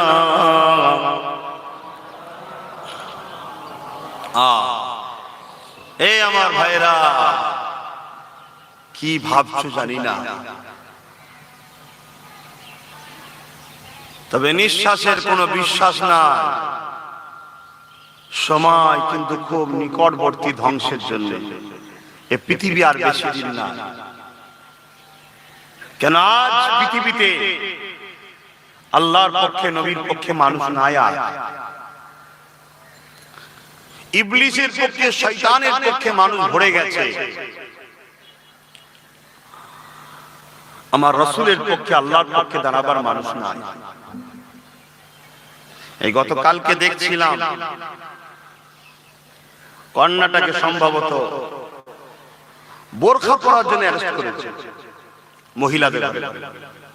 তারা দীর্ঘ আন্দোলনের পরে আল্লাহ তাদেরকে কামিয়াবি করেছে। কিন্তু কামিয়াবি অকামিয়াবি পরের কথা, কিন্তু এই জমিনের উপরে ভারতবর্ষে একজন উলঙ্গ লোক যদি তার ধর্মীয় পালন করতে পারে, উলঙ্গ তার ধর্মীয় বিশ্বাস, তার কালচার, ওটা আমি পক্ষে বিপক্ষে যাচ্ছি না, কিন্তু তার স্বাধীনতা আছে, সে উলঙ্গ ঘুরছে। এই ভারতবর্ষে একজন পাগড়ি পরে যদি ঘুরতে পারে, সেই পাগড়িওয়ালা শিখেদের মুখে দাড়ি থাকলে তখন সমস্যা হয় না। কিন্তু আমরা যখন রাসূলের একটা সুন্নাত টুপি পরি তখনই সমস্যা হয়। আমরা যখন রাসূলের সুন্নাত দাড়ি রাখি তখনই সমস্যা হয়।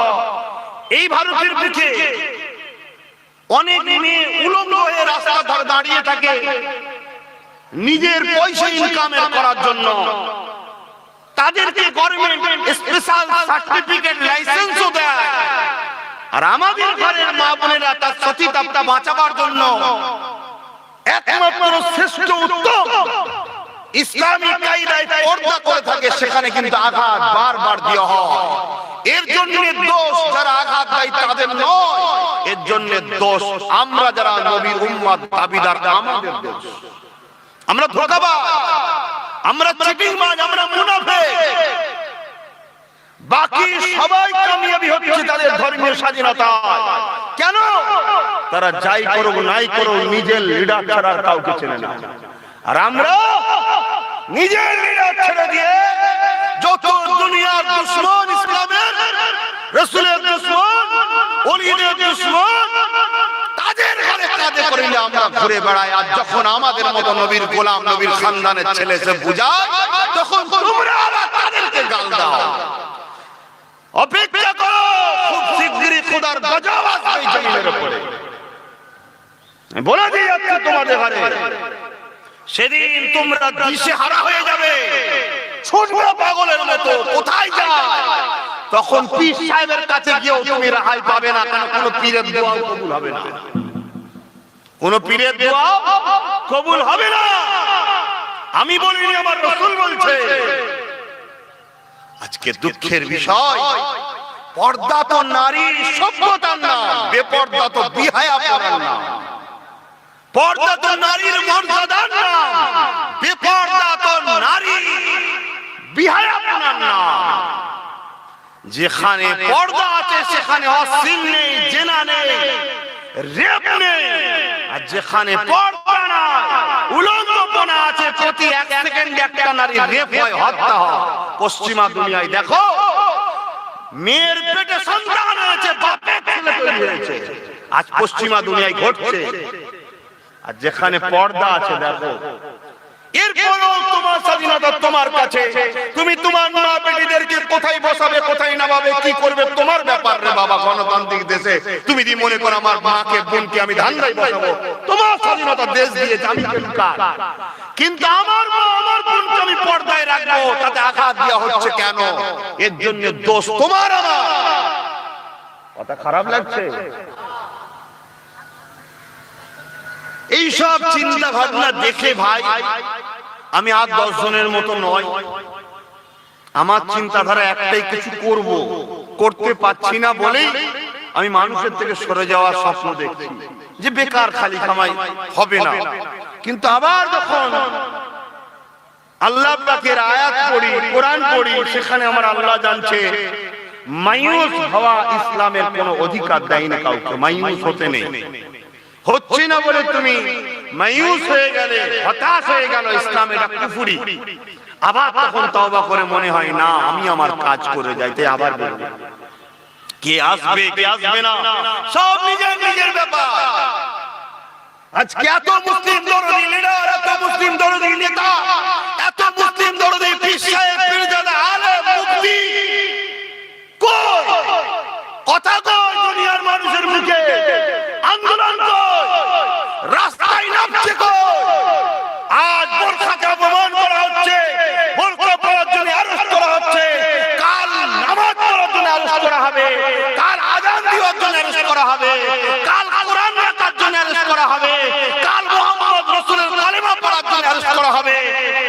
সেদিন তাহলে তোমরা কি করবে? দেখে নেব। আরে আজই দেখতে পাওনি তো কাল কি দেখবে? আজকে তবুও তো 90% হারাম করে রয়েছে, কালকে 99% হারাম করে যাবে। এখনো তো 10% আছো, এতে দেখতে পাওনি তো কাল দেখবে কি করে? এখনো বোঝো তোমার কালচার, তোমার রীতি, তোমার নীতি, তোমার সংস্কৃতি তোমরা ভুলে যাচ্ছ। তোমার স্টাইল মুহাম্মদ রাসূলের স্টাইলে শিক্ষা অনুযায়ী হবে, তোমার কথা মুহাম্মদ রাসূলের শিক্ষা অনুযায়ী হবে, তোমার ব্যবসা মুহাম্মদ রাসূলের শিক্ষা অনুযায়ী হবে, তোমার সংসার জীবন মুহাম্মদ রাসূলের শিক্ষা অনুযায়ী হবে, তোমার অর্থনীতির জীবন মুহাম্মদ রাসূলের শিক্ষা অনুযায়ী হবে। এমনকি শুনে রেখে দাও, তোমার রাজনীতি মুহাম্মদ রাসূলের কোরআনের শিক্ষা অনুযায়ী হবে। অন্য কোনো রাজনীতি তোমার জন্য হারাম। কই কোন পীর সাহেব, পীরজাদা, মুফতি, মাওলানারা বলে এই হারাম করগুলোকে তোমরা মানুষকে ভালো কাজের আদেশ দাও, খারাপ কাজ থেকে দূরে রাখো। আজ মুসলিম এলাকায় দেখে দেখে দেখে দেখে কি হয়? মেলা হয়, ফাংশন হয়, যাত্রা হয়, মদের আড্ডা হয়, রাত্রিরে বাইজি নাচ হয়, মুসলিম এলাকায় দেখে দেখে লড়াই হয়। বলো এগুলো ইসলামে হালাল না হারাম? কথা বলছেন না কেন? হালাল না হারাম? আমার কথায় বেজার হচ্ছেন তো? যদি ঈমান যারা পরিমাণ থাকে তাহলে অবশ্যই আব্বাস সিদ্দিকীর কথাটা দিলে আঘাত দেবে, চোখ দিয়ে পানি বেরোবে, মনটা ছোট হবে যে না সত্যি সত্যি আজ আমার কি দরকার ছিল, আমার কিছু ইন্টারেস্ট, হ্যাঁ একটাই, আল্লাহকে খুশি করা, রাসূলকে খুশি করা আমাকে মনে হবে। এই সমাজটা, এই নোংরা জাহিলিয়াতের যুগটাকে রাসূল পরিবর্তন করতে গিয়ে কত কষ্ট ভোগ করেছে বল, কত মার খেয়েছে। আজকে তুমি মুসলমান, তোমার গ্রামে গান বাজে, তোমার গ্রামে মসজিদের পাশে বক্স বাজে, তোমার গ্রামে যাত্রা হয়, তোমার গ্রামে মেলা হয়, আবার তোমার গ্রামে নাকি 10টা হাজি আছে। কিসের হাজি? তোমার তো উচিত ছিল আমি মুসলিম গ্রামে, এটা অন্য কি গ্রাম হচ্ছে বাবা, গণতান্ত্রিক দেশ, তার অধিকার আছে, সে করুক গে বাবা। আমার গ্রামে সুদ চলবে না, মদ চলবে না, জুয়া চলবে না, যাত্রা চলবে না, ফাংশন চলবে না। কে কি দল করছিস বাবা আমি জানি না, কোরআন সুন্নাহর বিরুদ্ধে কোনো কাজ আমার গ্রামে হবে না। এটা তো প্রতিটা গ্রামের ইউনিট থাকা দরকার ছিল। আজকে আফসোস, একটা ইমাম দেখাতে পারবেন যে মসজিদে দাঁড়িয়ে বুক ঠুকে বলবে যারা মেয়ের বিয়ের ফোন লাও তারা মসজিদে কাল থেকে আসবে না? একটা ইমাম দেখাতে পারবেন? বলতে পারবে? বলতে পারবে? কেন বলতে পারছে না? আমরা ইমামের গলাগুলোকে টিপে ধরেছি, বললি অমনি তাকে ঘাড় ধরে বার করে দিচ্ছেন। খুব মস্তানি, খুব দাদাগিরি, বিরাট কিছু করে ফেলেছে। আমি মুসলিম ইমামকে বার করে দিয়েছি।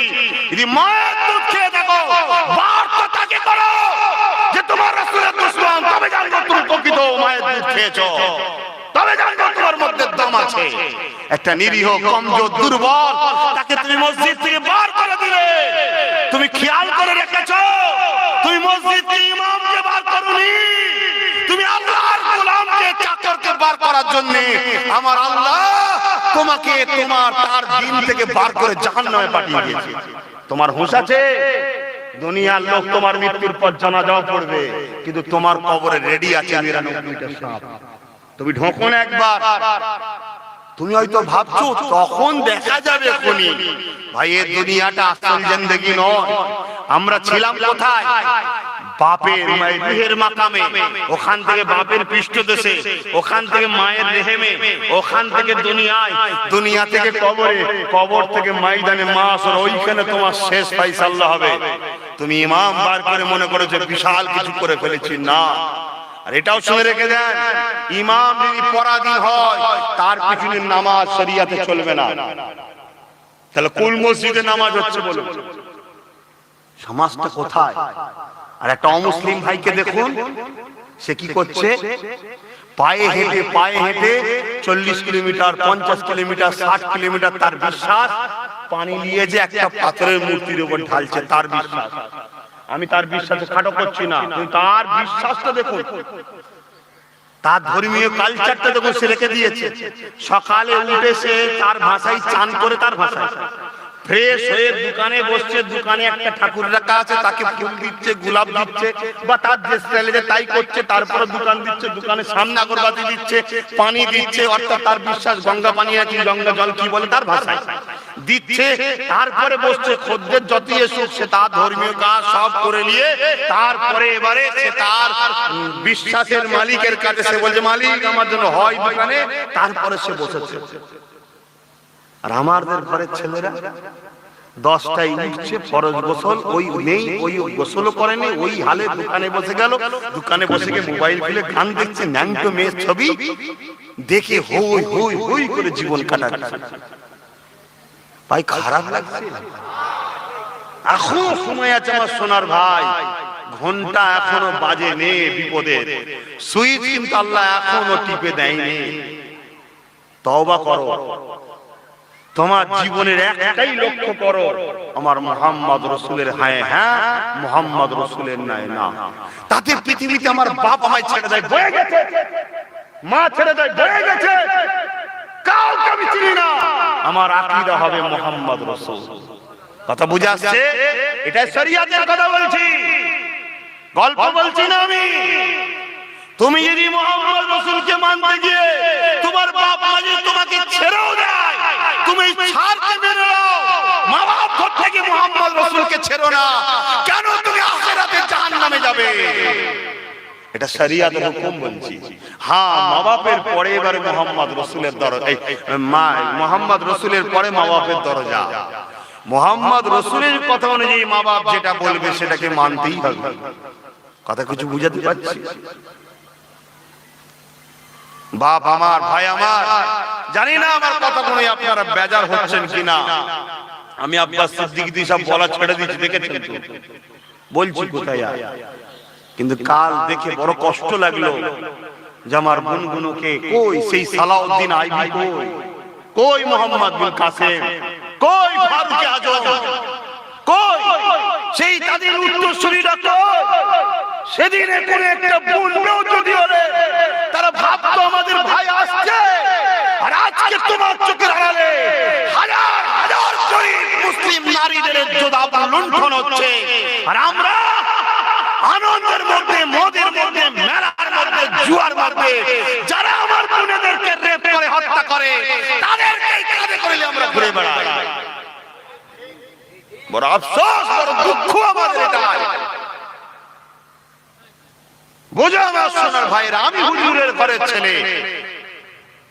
তুমি মনে রেখে দিও, আমি লিডার হতে আসিনি, আমি তোমায় লিডার বানাবার রাস্তা দেখাচ্ছি। তোমার নেতা যেটা করেছিল তুমি করো। কেন করবে? নিজের মা, বেটি, কওম, ইজ্জত, ইসলামকে বাঁচাবার জন্য করো। তোমার মুহাম্মদ রাসূল তোমাকে যেটা শিখিয়েছে তুমি সেটা করো। তুমি যদি মুহাম্মদ রাসূলকে মানো তাহলে করো, আজি না মানো সিলিন্ডার হয়ে যাও, যাই মানি না। কমসে কম দিলে তৃপ্তি পাবো যে আছি তো 10টা কি করব। চলো, কিছু উপায় নেই, জঙ্গলে চলে যাই।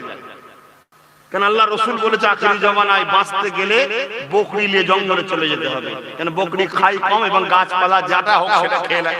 ছাগলে কিনা খাই, এটা কথা আছে না? আর দুধ হচ্ছে ঠান্ডা, ওর খাও আর বাঁচো, তবে ঈমান বাঁচাতে পারবে আখিরি জামানায়। সেই সময় চলে বাজার হলে সময় তো হয়ে গেছে, আর কিছু বলবো না। তবে কিন্তু জবাব আল্লাহর কাছে দিতে হবে। আমাকেও দিতে হবে, আপনাকেও দিতে হবে, সমস্ত পীর সাহেব পীরজাদা মুফতি মাওলানা আলেম উলামা ইমাম হযরত কারো ছাড় নেই, সব বেটাকে জবাব দিতে হবে। কথা বুঝছেন না বুঝেন না? আজকে সারা পৃথিবীতে কি হচ্ছে একটু দেখো। তোমার মসজিদে আকসাকে বাঁচাবার জন্য তোমারই মা, তোমারই বাপ, তোমারই কলেমা পড়া, তোমার আল্লাহকে আল্লাহ যারা বলে, তোমার নবীকে যারা নবী বলে মানে, তাদের উপরে কি অত্যাচার হচ্ছে। বাচ্চার সামনে মাকে রেপ করছে, হত্যা করছে। বাচ্চা ক্ষুধার্ত জ্বালায় মায়ের লাশ খাচ্ছে, মায়ের রক্ত গোশ খাচ্ছে। কাল তোমাদের হবে এটা। মিলিয়ে দেখে নিও, আব্বাস সিদ্দিকীর কথা বেশি নয়, 2-5-10 বছরে দেখে নেবে তোমরা, যদি শুধরে না যাও। দেখে নিও আমার কথা। আমি আল্লাহ আমাকে বেঁচিয়ে রাখো, যুবক তোমাদেরকেও বেঁচিয়ে রাখো। বেশি নয়, 2-5-10 বছর পরে দেখবে এই সিন তোমাদের উপর আসবে, যদি শুধরে না যাও। আজ শুধরে যাও, আল্লাহর কাছে দোয়া করি যেন আল্লাহ ইমাম মেহেদী আলাইহিস সালামের সৈনিক তোমাদেরকে বানিয়ে দেয়। বলুন আমিন, বলুন আল্লাহুম্মা আমিন। আমার আল্লাহ কারো মুখাপেক্ষী নয়, কিন্তু সিস্টেম দেখিয়ে দিয়েছে যে তোমাদের গাইড বুক হলো কোরআন, আর তোমাদের শিক্ষক হলো মুহাম্মদ রাসূল। আব্বাস তোদের শিক্ষক নয়, কোন পীর সাহেব পীরজাদা মুফতি মাওলানা আলেম ইমাম কেউ তোদের শিক্ষক নয়। দুনিয়ার কোন লিডার মন্ত্রী কেউ তোদের নয়। তোদের একমাত্র আমার পক্ষ থেকে যে গেছে মুহাম্মদ রাসূল হলো তোদের আপন। সেই মুহাম্মদ রাসূল মা আতাকুমুর রাসূল ফাখুযুহু ওয়া মা নাহাকুম আনহু ফান্তাহু। বাপের কথা বলতে আসেনি, আল্লাহ বলছে রাসূল যেটা আদেশ করেছে মেনে নে, রাসূল যেটা নিষেধ করেছে ছেড়ে দে। কিছু মানুষ আছে সামনে আসে না, পিছন থেকে কাটি লাগায়। কিছু মানুষ আছে সামনে আবার সে দেখবে সেজে গুজে এসে বসে আছে, কিন্তু সেই পিছন থেকে কাটি লাগায়। আমার আল্লাহ তাকে চেনেন না, চেনেন না।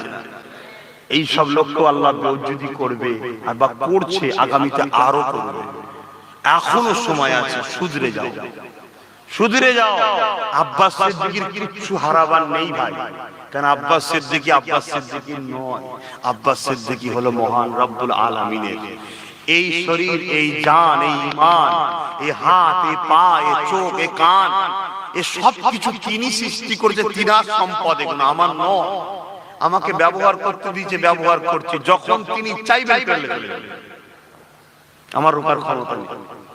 তা তোমারও যদি ওটা হয় তাহলে বেকার, অত ভেবো না। আমার আল্লাহ যদি চায় তোমাকে করাত দিয়ে চিড়িয়ে নিয়ে তারপরে জান্নাত দেবে, তুমি করাতে চিড়ার জন্য তৈরি থাকো। আমার আল্লাহ যদি চায় তোমাকে বুলেটের গুলি খাওয়ার পরে জান্নাত দেবে, গুলি খাওয়ার জন্য তৈরি হও। আমার আল্লাহ যদি চায় তোমাকে 5 বছর জেলে পিটানি খাওয়ার পরে জান্নাত দেবে, তুমি রাজি আছো না? না। আমার আল্লাহ যদি চায় তোমাকে 30 বছর ক্ষুধার্ত রাখার পরে জান্নাত দেবে, তুমি রাজি আছো না? না। এই শরীরটা তিনি বানিয়েছে, এই শরীরের উপরে ক্ষুধার্ত দিয়ে এই শরীরকে টাইট যদি তিনি করতে চাই, তো তোমার আবার অসুবিধা হচ্ছে কেন? মনটাকে এইভাবে তৈরি করো, দেখবে সব কঠিনটাই নরম লাগবে। বড্ড বেশি বলে ফেললাম। কেউ যদি মনে কষ্ট নেন, দিনের স্বার্থে বলেছি, ব্যক্তিগত কোনো আক্রমে বলিনি। তওবা আল্লাহর কাছে ক্ষমা চাইছি। আল্লাহ যদি কোনো শরীয়ত বিরোধী বলে থাকি, আল্লাহ মাফ করে দেন। আর তোমরাও যদি মানুষ হিসেবে কিছু আঘাত পেয়ে থাকো, ক্ষমা নজরে দেখবে। আসো একটু সালাত ও সালাম দেবো। ইয়া নবী সালাম।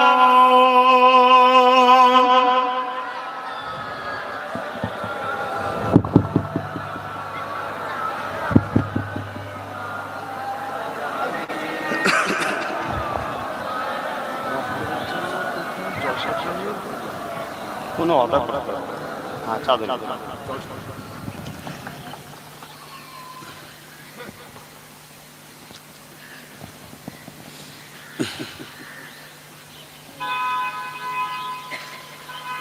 طلع البدر علينا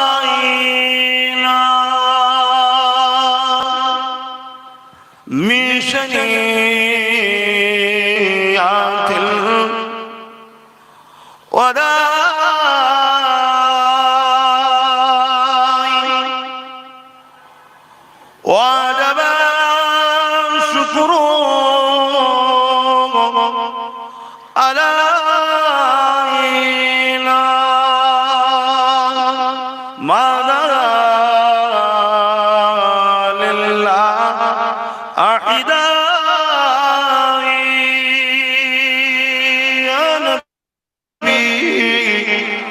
সালাম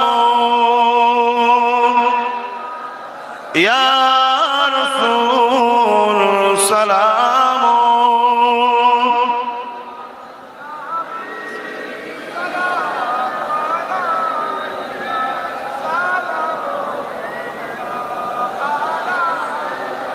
কঠিন হাসরের দিনে কি আছে মোদের কপালে গুনাহগার উম্মাত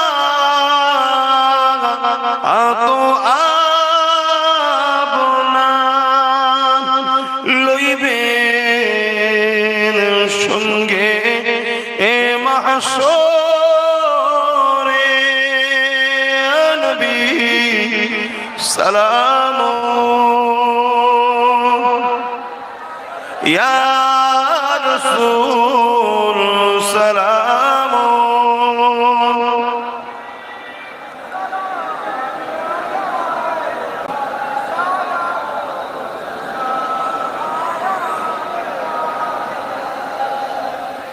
একটু দোয়া হবে সকলে গায়ে গায়ে বসেন ইয়া রাব্বি সাল্লিম সাল্লিম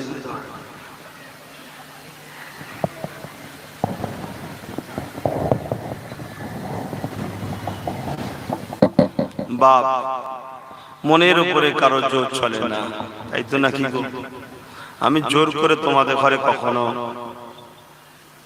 আমার ভাই আমার বাপ আমার মা আমার বোন যতই বলি বানাতে কখনো পারবো না তোমরা যদি আমাকে সন্তান বা ভাই মনে করে নাও তাহলে আমার কথাগুলো একটু ভেবো আমি ব্যক্তিগত কাউকে আঘাত করলাম আপনি যেন নিজের গায়ে পেতে নেবেন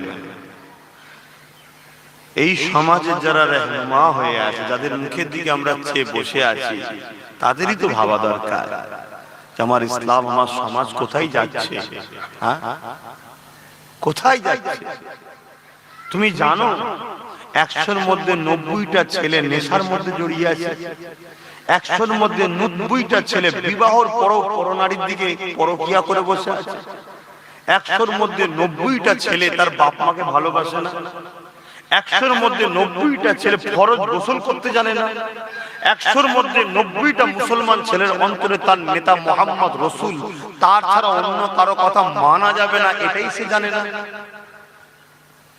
তো এই সমাজটা তো খারাপ হলো কি করে তাহলে আমার দোষ আমি শিখাতে পারিনি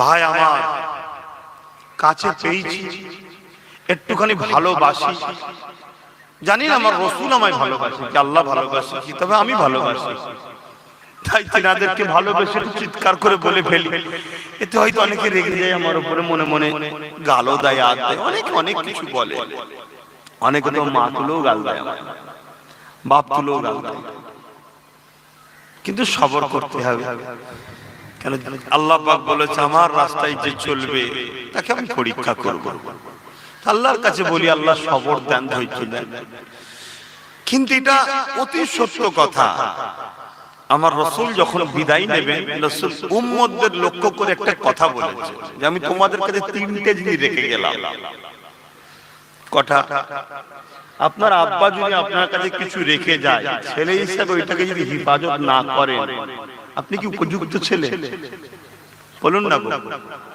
আরে হাজারো বাপ কুরবান হয়ে যাক মুহাম্মদ মুস্তাফা সাল্লাল্লাহু আলাইহি ওয়াসাল্লামের কদমে সারা দুনিয়ার বাপ এক জায়গায় জড়ো করলো আমার রাসূলের পাক সাল্লাল্লাহু আলাইহি ওয়াসাল্লামের পায়ে জুতা ধুলো হতে পারবে না এটা সত্য না মিথ্যা এই ঈমান আছে না নাই যুবকরা বলো ঈমান তোমাদের আছে না নাই তোমরা আমার রাসূলকে কেমন ভাবে চেনো আমি জানি না বাবা কিভাবে বোঝো আমি জানি না কারণ এইভাবে আম সমাজে তো কতটা ওয়াজ করে শোনাবো আর কতটাই বা বুঝাবো এর জন্য পার্সোনাল ধরা দিতে হয় বৈঠকে বসতে হয় খানকা শরীফে আলোচনা করতে হয় পীর মুড়ি দিয়ে কি বলে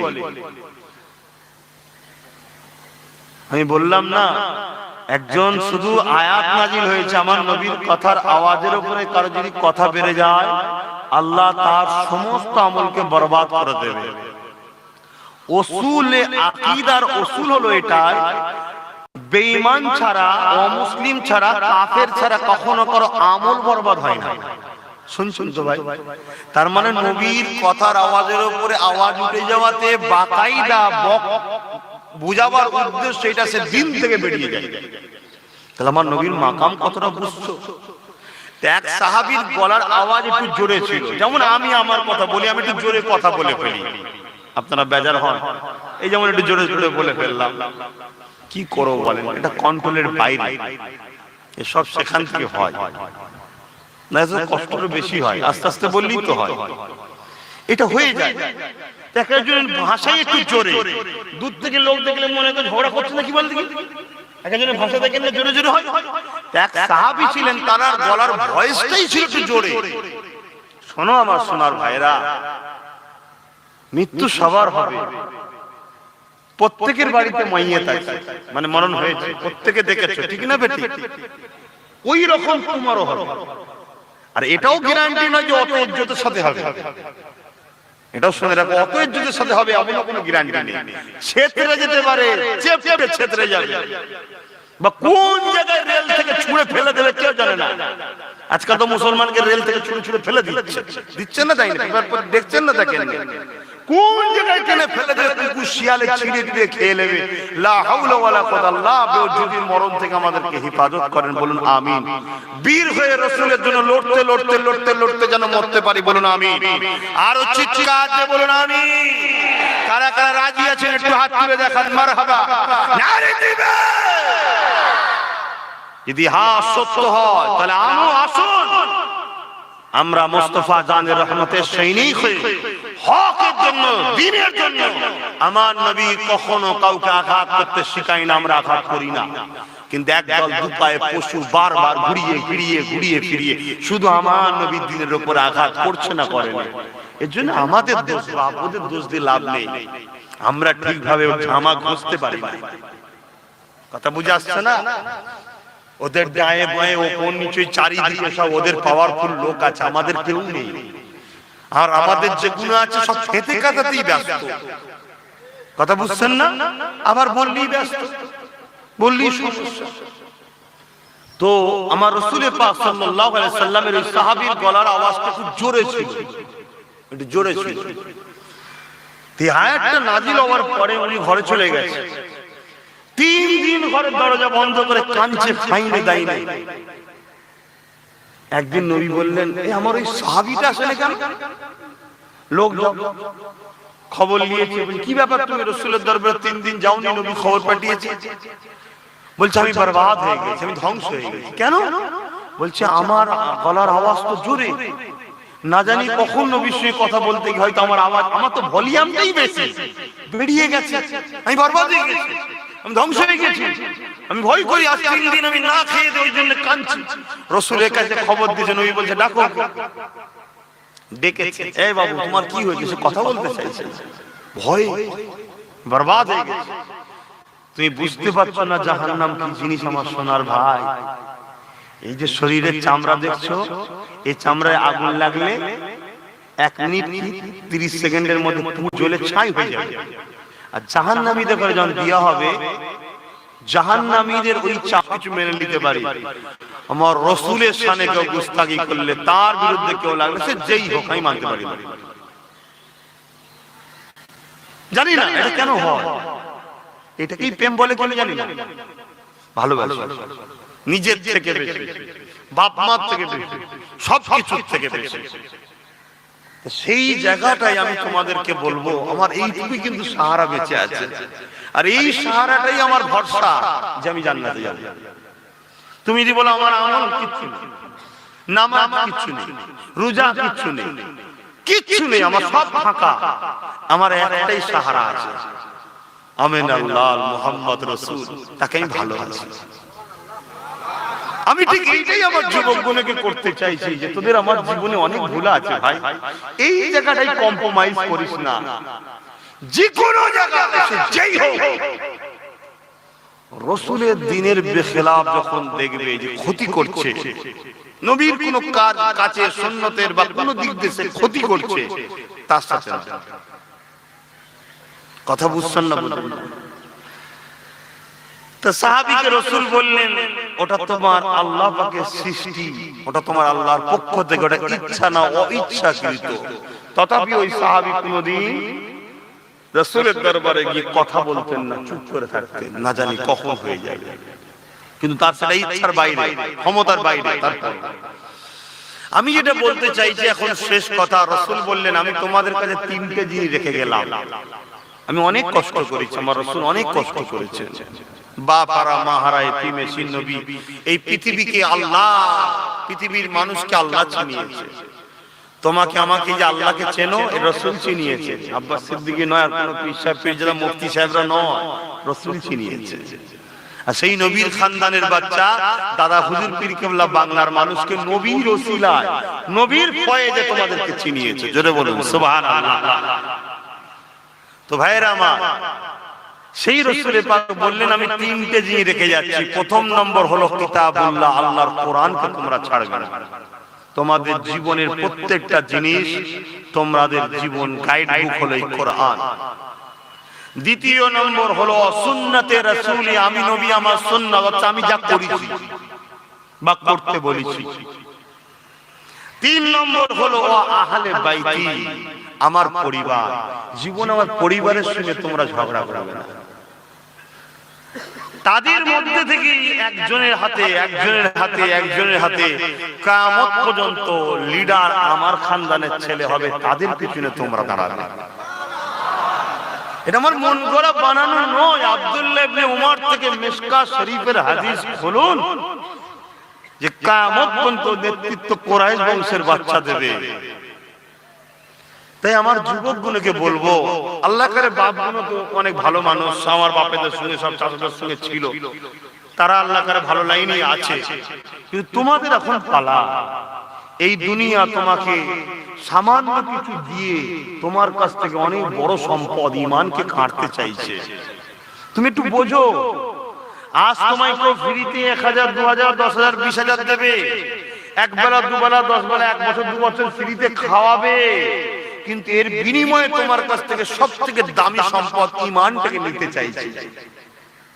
একটা দিন দেখবে তোমার বাড়ির ফোন চলে আসবে, অমুক অফিসে তোমার বাড়ির বউকে, তোমার বাড়ির মেয়েকে একটু পাঠান, 3 দিন ওখানে গেস্টে থাকবে, ভিআইপি অফিসার রাস্তায় সেবা করতে হবে। তুমি বলবে এটা কি করে হয়? তখন বলবে ফ্রিতে নিয়েছে, হুঁশ নেই। তখন তুমি ফেঁসে যাবে।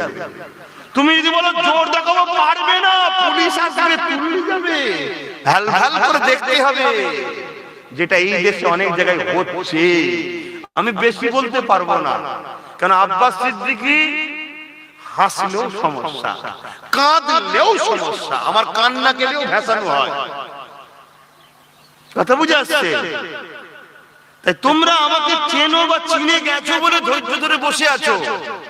তাই আমি তোমাদের কাছে একটা শেষ কথা বলে দোয়া করে দেবো, ভুল যদি করো, ভুলের দিকেও যেন তোমার নীতিটা ঠিক থাকে, আর ঠিক যদি করো, এখনো যেন তোমার নীতিটা ঠিক থাকে। তুমি কোন খ্যাতের মূল, তোমার একটা নীতি থাকা দরকার তো। হ্যাঁ, সব জায়গায় আছো, নলিতাল আলু টাইপের নাকি, গোসে ডালে মাছে শালকে পালঙে সব জায়গায়। তুমি কে? না, আমি মুহাম্মদ সাল্লাল্লাহু আলাইহি ওয়াসাল্লামের উম্মত, আমি মুসলমান। তো তুমি সব জায়গায় থাকো কি করে? গানে, ফাংশনে, যাত্রায়, অধর্মের অনুষ্ঠানে, তাদের ধর্মীয় কাজে, সব জায়গায় তুমি। আবার জলসায়, মসজিদে, মাদ্রাসাতে তোমার একটা নীতি নেই। আমি কারো খারাপ বলতে যাব না, ও জবাব আল্লাহর কাছে দেবে, কিন্তু বাবা আমার নীতি এটা, আমি এইটাই মুহাম্মদ রাসূলের রাস্তায় থাকবো। আমার কথা বুঝতে পারছেন? আল্লাহর রাস্তায় এতটুকু কাজ কমসে কম করুন, যে আপনাকে যেন চিনা যায় যে আপনি কে। কমসে কম যদি ভালো লাইনে হন তো অনেক বড় কথা, আলহামদুলিল্লাহ। আর খারাপও যদি হন, মুনাফিকের থেকে মারটা কম হবে। আর মুনাফিক সে যে বড় দাঁড়িয়ে রেখে তসবিরে বড় হযরত যে ঘুরে বেড়াচ্ছে, হাজী সাহেব সেজে দেখলে মনে হয় ফেরেশতা, হুজুর এলে একদম পাশে বসে পড়ছেন আর করছেন, আর এইদিকে আপনি সব জায়গাতেই আছেন। কথা বুঝে আসছে না? না, এমন একটা কিছুদিন আগে এক জায়গা থেকে আমার কাছে গেল, বলছে সে পুজো কমিটিরও সেক্রেটারি, মেলারও সেক্রেটারি, যাত্রারও সেক্রেটারি, আর মসজিদেরও সেক্রেটারি। বলুন, এই আল্লাহর ঘরকে এত বড় বেঈমানের হাতে তুলে দিয়েছেন, আল্লাহ গজব দেবেন? তো বিমার এমনি এসছে নাকি? হ্যাঁ, বিমার এমনি এসছে? হয় বিমারটা গেলে নাটক হচ্ছে, আর নাই বিমার আছে কোনো কারণে হয়তো খুলে দেওয়া হয়েছে। কথা কিছু বুঝছেন না, বুঝেন না? আর নাই নাটক চলছে, দুটোর মধ্যে একটা। কিন্তু এইটুকু তুমি শুনে রাখো, এমন এমন কঠিন কঠিন বিমার আল্লাহ দেবে, তুমি ওষুধ খুঁজতে না খুঁজতে আবার একটা আসবে। আমি বদ্ধ করছি না, সত্য কথা। এ তো তোমাকে আমার রাসূলের ভবিষ্যৎবাণীটা শোনাচ্ছি। এই জমিন আমাদের উপরে ক্ষিপ্ত হয়ে যাবে। আল্লাহর কাছে দিন রাত বলছে, আল্লাহ এইগুলোকে কেন আমার বুকের উপর রেখেছেন? এগুলো তো আমার পছন্দ নয়, এরা তোমার খায়, তোমার বিরুদ্ধে কাজ করে। আল্লাহ বলে সবর কর, সবর কর, সবর কর। কিন্তু একদিন বলবে জমিনকে, তুই একটু লাড়া দে। কোরআনের ভাষায় ইজা জুলজিলাতিল আরদু জিলজালাহা। আচ্ছা তো কোরআন, এই পৃথিবী থরথর করে কাঁপবে। হালকা আজকাল যেটা হচ্ছে তো হালকা ভূমিকম্প, থরথর করে কাঁপবে। বাড়ি ঘর সব ঢুকে যাবে। গ্রামকে গ্রাম বস্তি ছিল বলে কেউ জানবে না, এলাকা ছিল বলে কেউ জানবে না। এবার আপনি যদি আল্লাহকে মানেন, কোরআনকে মানেন, এটা তো আপনার বিশ্বাস করা দরকার। তাহলে আপনি শুধরে যান, আপনার লাইফটাকে চেঞ্জ করুন। বিশেষ করে যাদের 25 বছর হয়ে গেছে, সেই বয়সের ছেলেগুলোকে বলছি, আর কেন তোমার দিনটা শেষ হয়ে যাচ্ছে, তোমার মা বোনেদের বেইজ্জতি করছে, তোমার কোরআনকে অপমান করছে, তোমার রাসূলকে গুস্তাখি করছে, তোমার মাদ্রাসাকে মেরে ভেঙে দিবার প্ল্যান চলছে, ওদিকে আসামে টোটাল মাদ্রাসাকে বন্ধ করে দিচ্ছে, বিভিন্ন জায়গায় বিভিন্ন কিছু হচ্ছে, এখনো কেন? এবারে কমসে কম আসো, বাকি জীবনটা ওয়াকফে লিল্লাহ বলে লিখে দাও। আল্লাহ জান লাগলে জান, মাল লাগলে মাল, ইসলামের জন্য, হকের জন্য যখনই লড়াই করতে হবে, মরতে হবে, আমরা তৈরি আছি। এইভাবে আমাদের ঐক্যবদ্ধ হওয়া দরকার, আছে না? কথা বলুন, আছে না? আসুন আমার সোনার ভাইরা, ফুরফুরা শরীফ আহলে সুন্নাত ওয়াল জামাত একটা অরাজনৈতিক সংগঠন। এই সংগঠনকে 5 বছর হয়েছে, নতুন করে আবার কমিটি তৈরি হচ্ছে প্রতিটা জায়গাতে। আপনাদের সবাইকে বলবো এই কমিটির মধ্যে ঢুকুন। যারা কমিটির মধ্যে ঢুকতে পাচ্ছেন না, বিভিন্ন কাজে আছেন আর আছেন, কিন্তু কমসে কম এই ইসলামিক ফান্ডে সহযোগিতা করাও দরকার তো। হ্যাঁ, আমি সবাইকে বলছি, প্রত্যেকটা আব্বা, প্রত্যেকটা মা, প্রত্যেকটা বোন, হাতের 5টা গোল সমান নয়। আব্বাস সিদ্দিকীকে সব জায়গায় গুলিয়ে ফেলবেন না, আমি সবার থেকে খারাপ, কিন্তু একটু আলাদা, এটুকু মেনে রাখবেন। আপনাদের সহযোগিতায় ফুরফুরা শরীফে দাদা হুজুরের নামে নলেজ সিটি তৈরি হচ্ছে। অনেকে নলেজ ছিল, অনেক কিছু বলেছিল, জানেন তো? আল্লাহ পাকের যেদিন হুকুম হবে সেই দিন হবে, আমি জানি। আল্লাহ এখন করাচ্ছেন, একতলা হয়ে গেছে, 2তলার কাজ চলছে। কথা বুঝে আসছে? আল্লাহর উপরে যদি আপনার ভরসা থাকে, তাহলে মনে রাখবেন আব্বাস সিদ্দিকীর ঘাড়ের মাজাল নেই করার, আর আব্বাস সিদ্দিকীর ক্ষমতা নেই নাও করার। করবেন আমার আল্লাহ। আমি তো শুধুমাত্র মাধ্যম, তুমি তো মাধ্যম। তাই আমি বলবো, এই সংগঠনের দুটো সিস্টেম। একটা হলো প্রতিটা গ্রামে কমিটি হচ্ছে, ওই কমিটি দ্বারা গ্রামে দ্বীন ইসলামের প্রচার, ছেলেগুলো নামাজি হবে, আস্তে আস্তে আস্তে তালিম শিখবে, মাসলা মাসাইল শিখবে, আস্তে আস্তে সেই গ্রামে সংগঠনের মাধ্যম দিয়ে মুরব্বী বাপেদের ঘরে নামাজের প্রশিক্ষণ দেওয়া হবে। ওই শিক্ষা যে বাপগুলো নিজের স্ত্রীকে শিখাবে, ছেলেরা শিখিয়ে তার নিজের বিবিকে শিখাবে। তোমার শিক্ষা বাইরে এই জাতীয় শিক্ষা নিচ্ছে, কোনো তো তোমাকে ঘরে শিক্ষাতে পারে, শরীয়তের হুকুম। এই একটা সিস্টেম। আর একটা সিস্টেম হচ্ছে আপনি যদি দায়িত্ব না নিয়ে কাজ করতে পারেন, কমসে কম এই সংগঠনের একটা ইসলামিক ফান্ড আছে, ওই ফান্ডে কমসে কম আপনি শরীক হন। ওর জন্য কোনো বিল কালেকশন বা কোনো চাঁদা তোলা আমভাবে হয় না। আপনাকে ডাইরেক্ট ফুরফুরা শরীফে গিয়ে আমার সাথে দেখা করে, আমার ওখানে অফিসে খাতা আছে, ওই খাতায় নাম এন্ট্রি করতে হবে যে ভাই জান আমি বছরে 2 লাখ ইনকাম করি, আমি 1000 টাকা বছরে দেবো। কি বাবা জি আমি বছরে 2 লাখ ইনকাম করি, আমি বছরে 1000 টাকা আপনার ইসলামিক ফান্ডে দেবো। তা থেকে আপনি নলেজ সিটি করছেন, 49টা মাদ্রাসা চালাচ্ছেন, অনেক গরিব ছেলেদের ডাক্তার, ল, মৌলানা লাইনে বিভিন্ন জায়গায় পড়াচ্ছি। গত 2 দিন আগে আর একটা ছেলেকে পাগড়ি দিলাম আমরা, বড় গোপরা মাদ্রাসা বলে একটা আছে, ওটা আমিও চালাই। সেই ছেলেটা নাকি ইট ভাটায় কাজ করতে চলে গিয়েছিল ছোটবেলায়, ওখানকার যে মাছ চালাইছে তুলে নিয়ে এসেছিল, হাফেজ হয়ে গেলে টাইটেল পড়ার শখ, খরচ নাই। আমি বললাম যে এই বাচ্চার দায়িত্ব আমি নিচ্ছি। ওই ছেলেটা যদি আলেমে হাক্কানি হয়, আমার নবীর দ্বীনের কাজ করে, কিয়ামতের দিন একটা আলেমের ওসিলায় 70,000 লোক জান্নাতে যাবে। জোরে বলুন সুবহানাল্লাহ, আরো জোরে বলুন সুবহানাল্লাহ। আরে বিশ্বাসে মিলাই বস্তু, তর্কে বহুদূর। আমার পানকে, চাকে, গুটকাকে এমনি ফালতু ফালতু বছরে 10, 20, 30 হাজার টাকা খরচ হয় প্রত্যেকের, হয় না?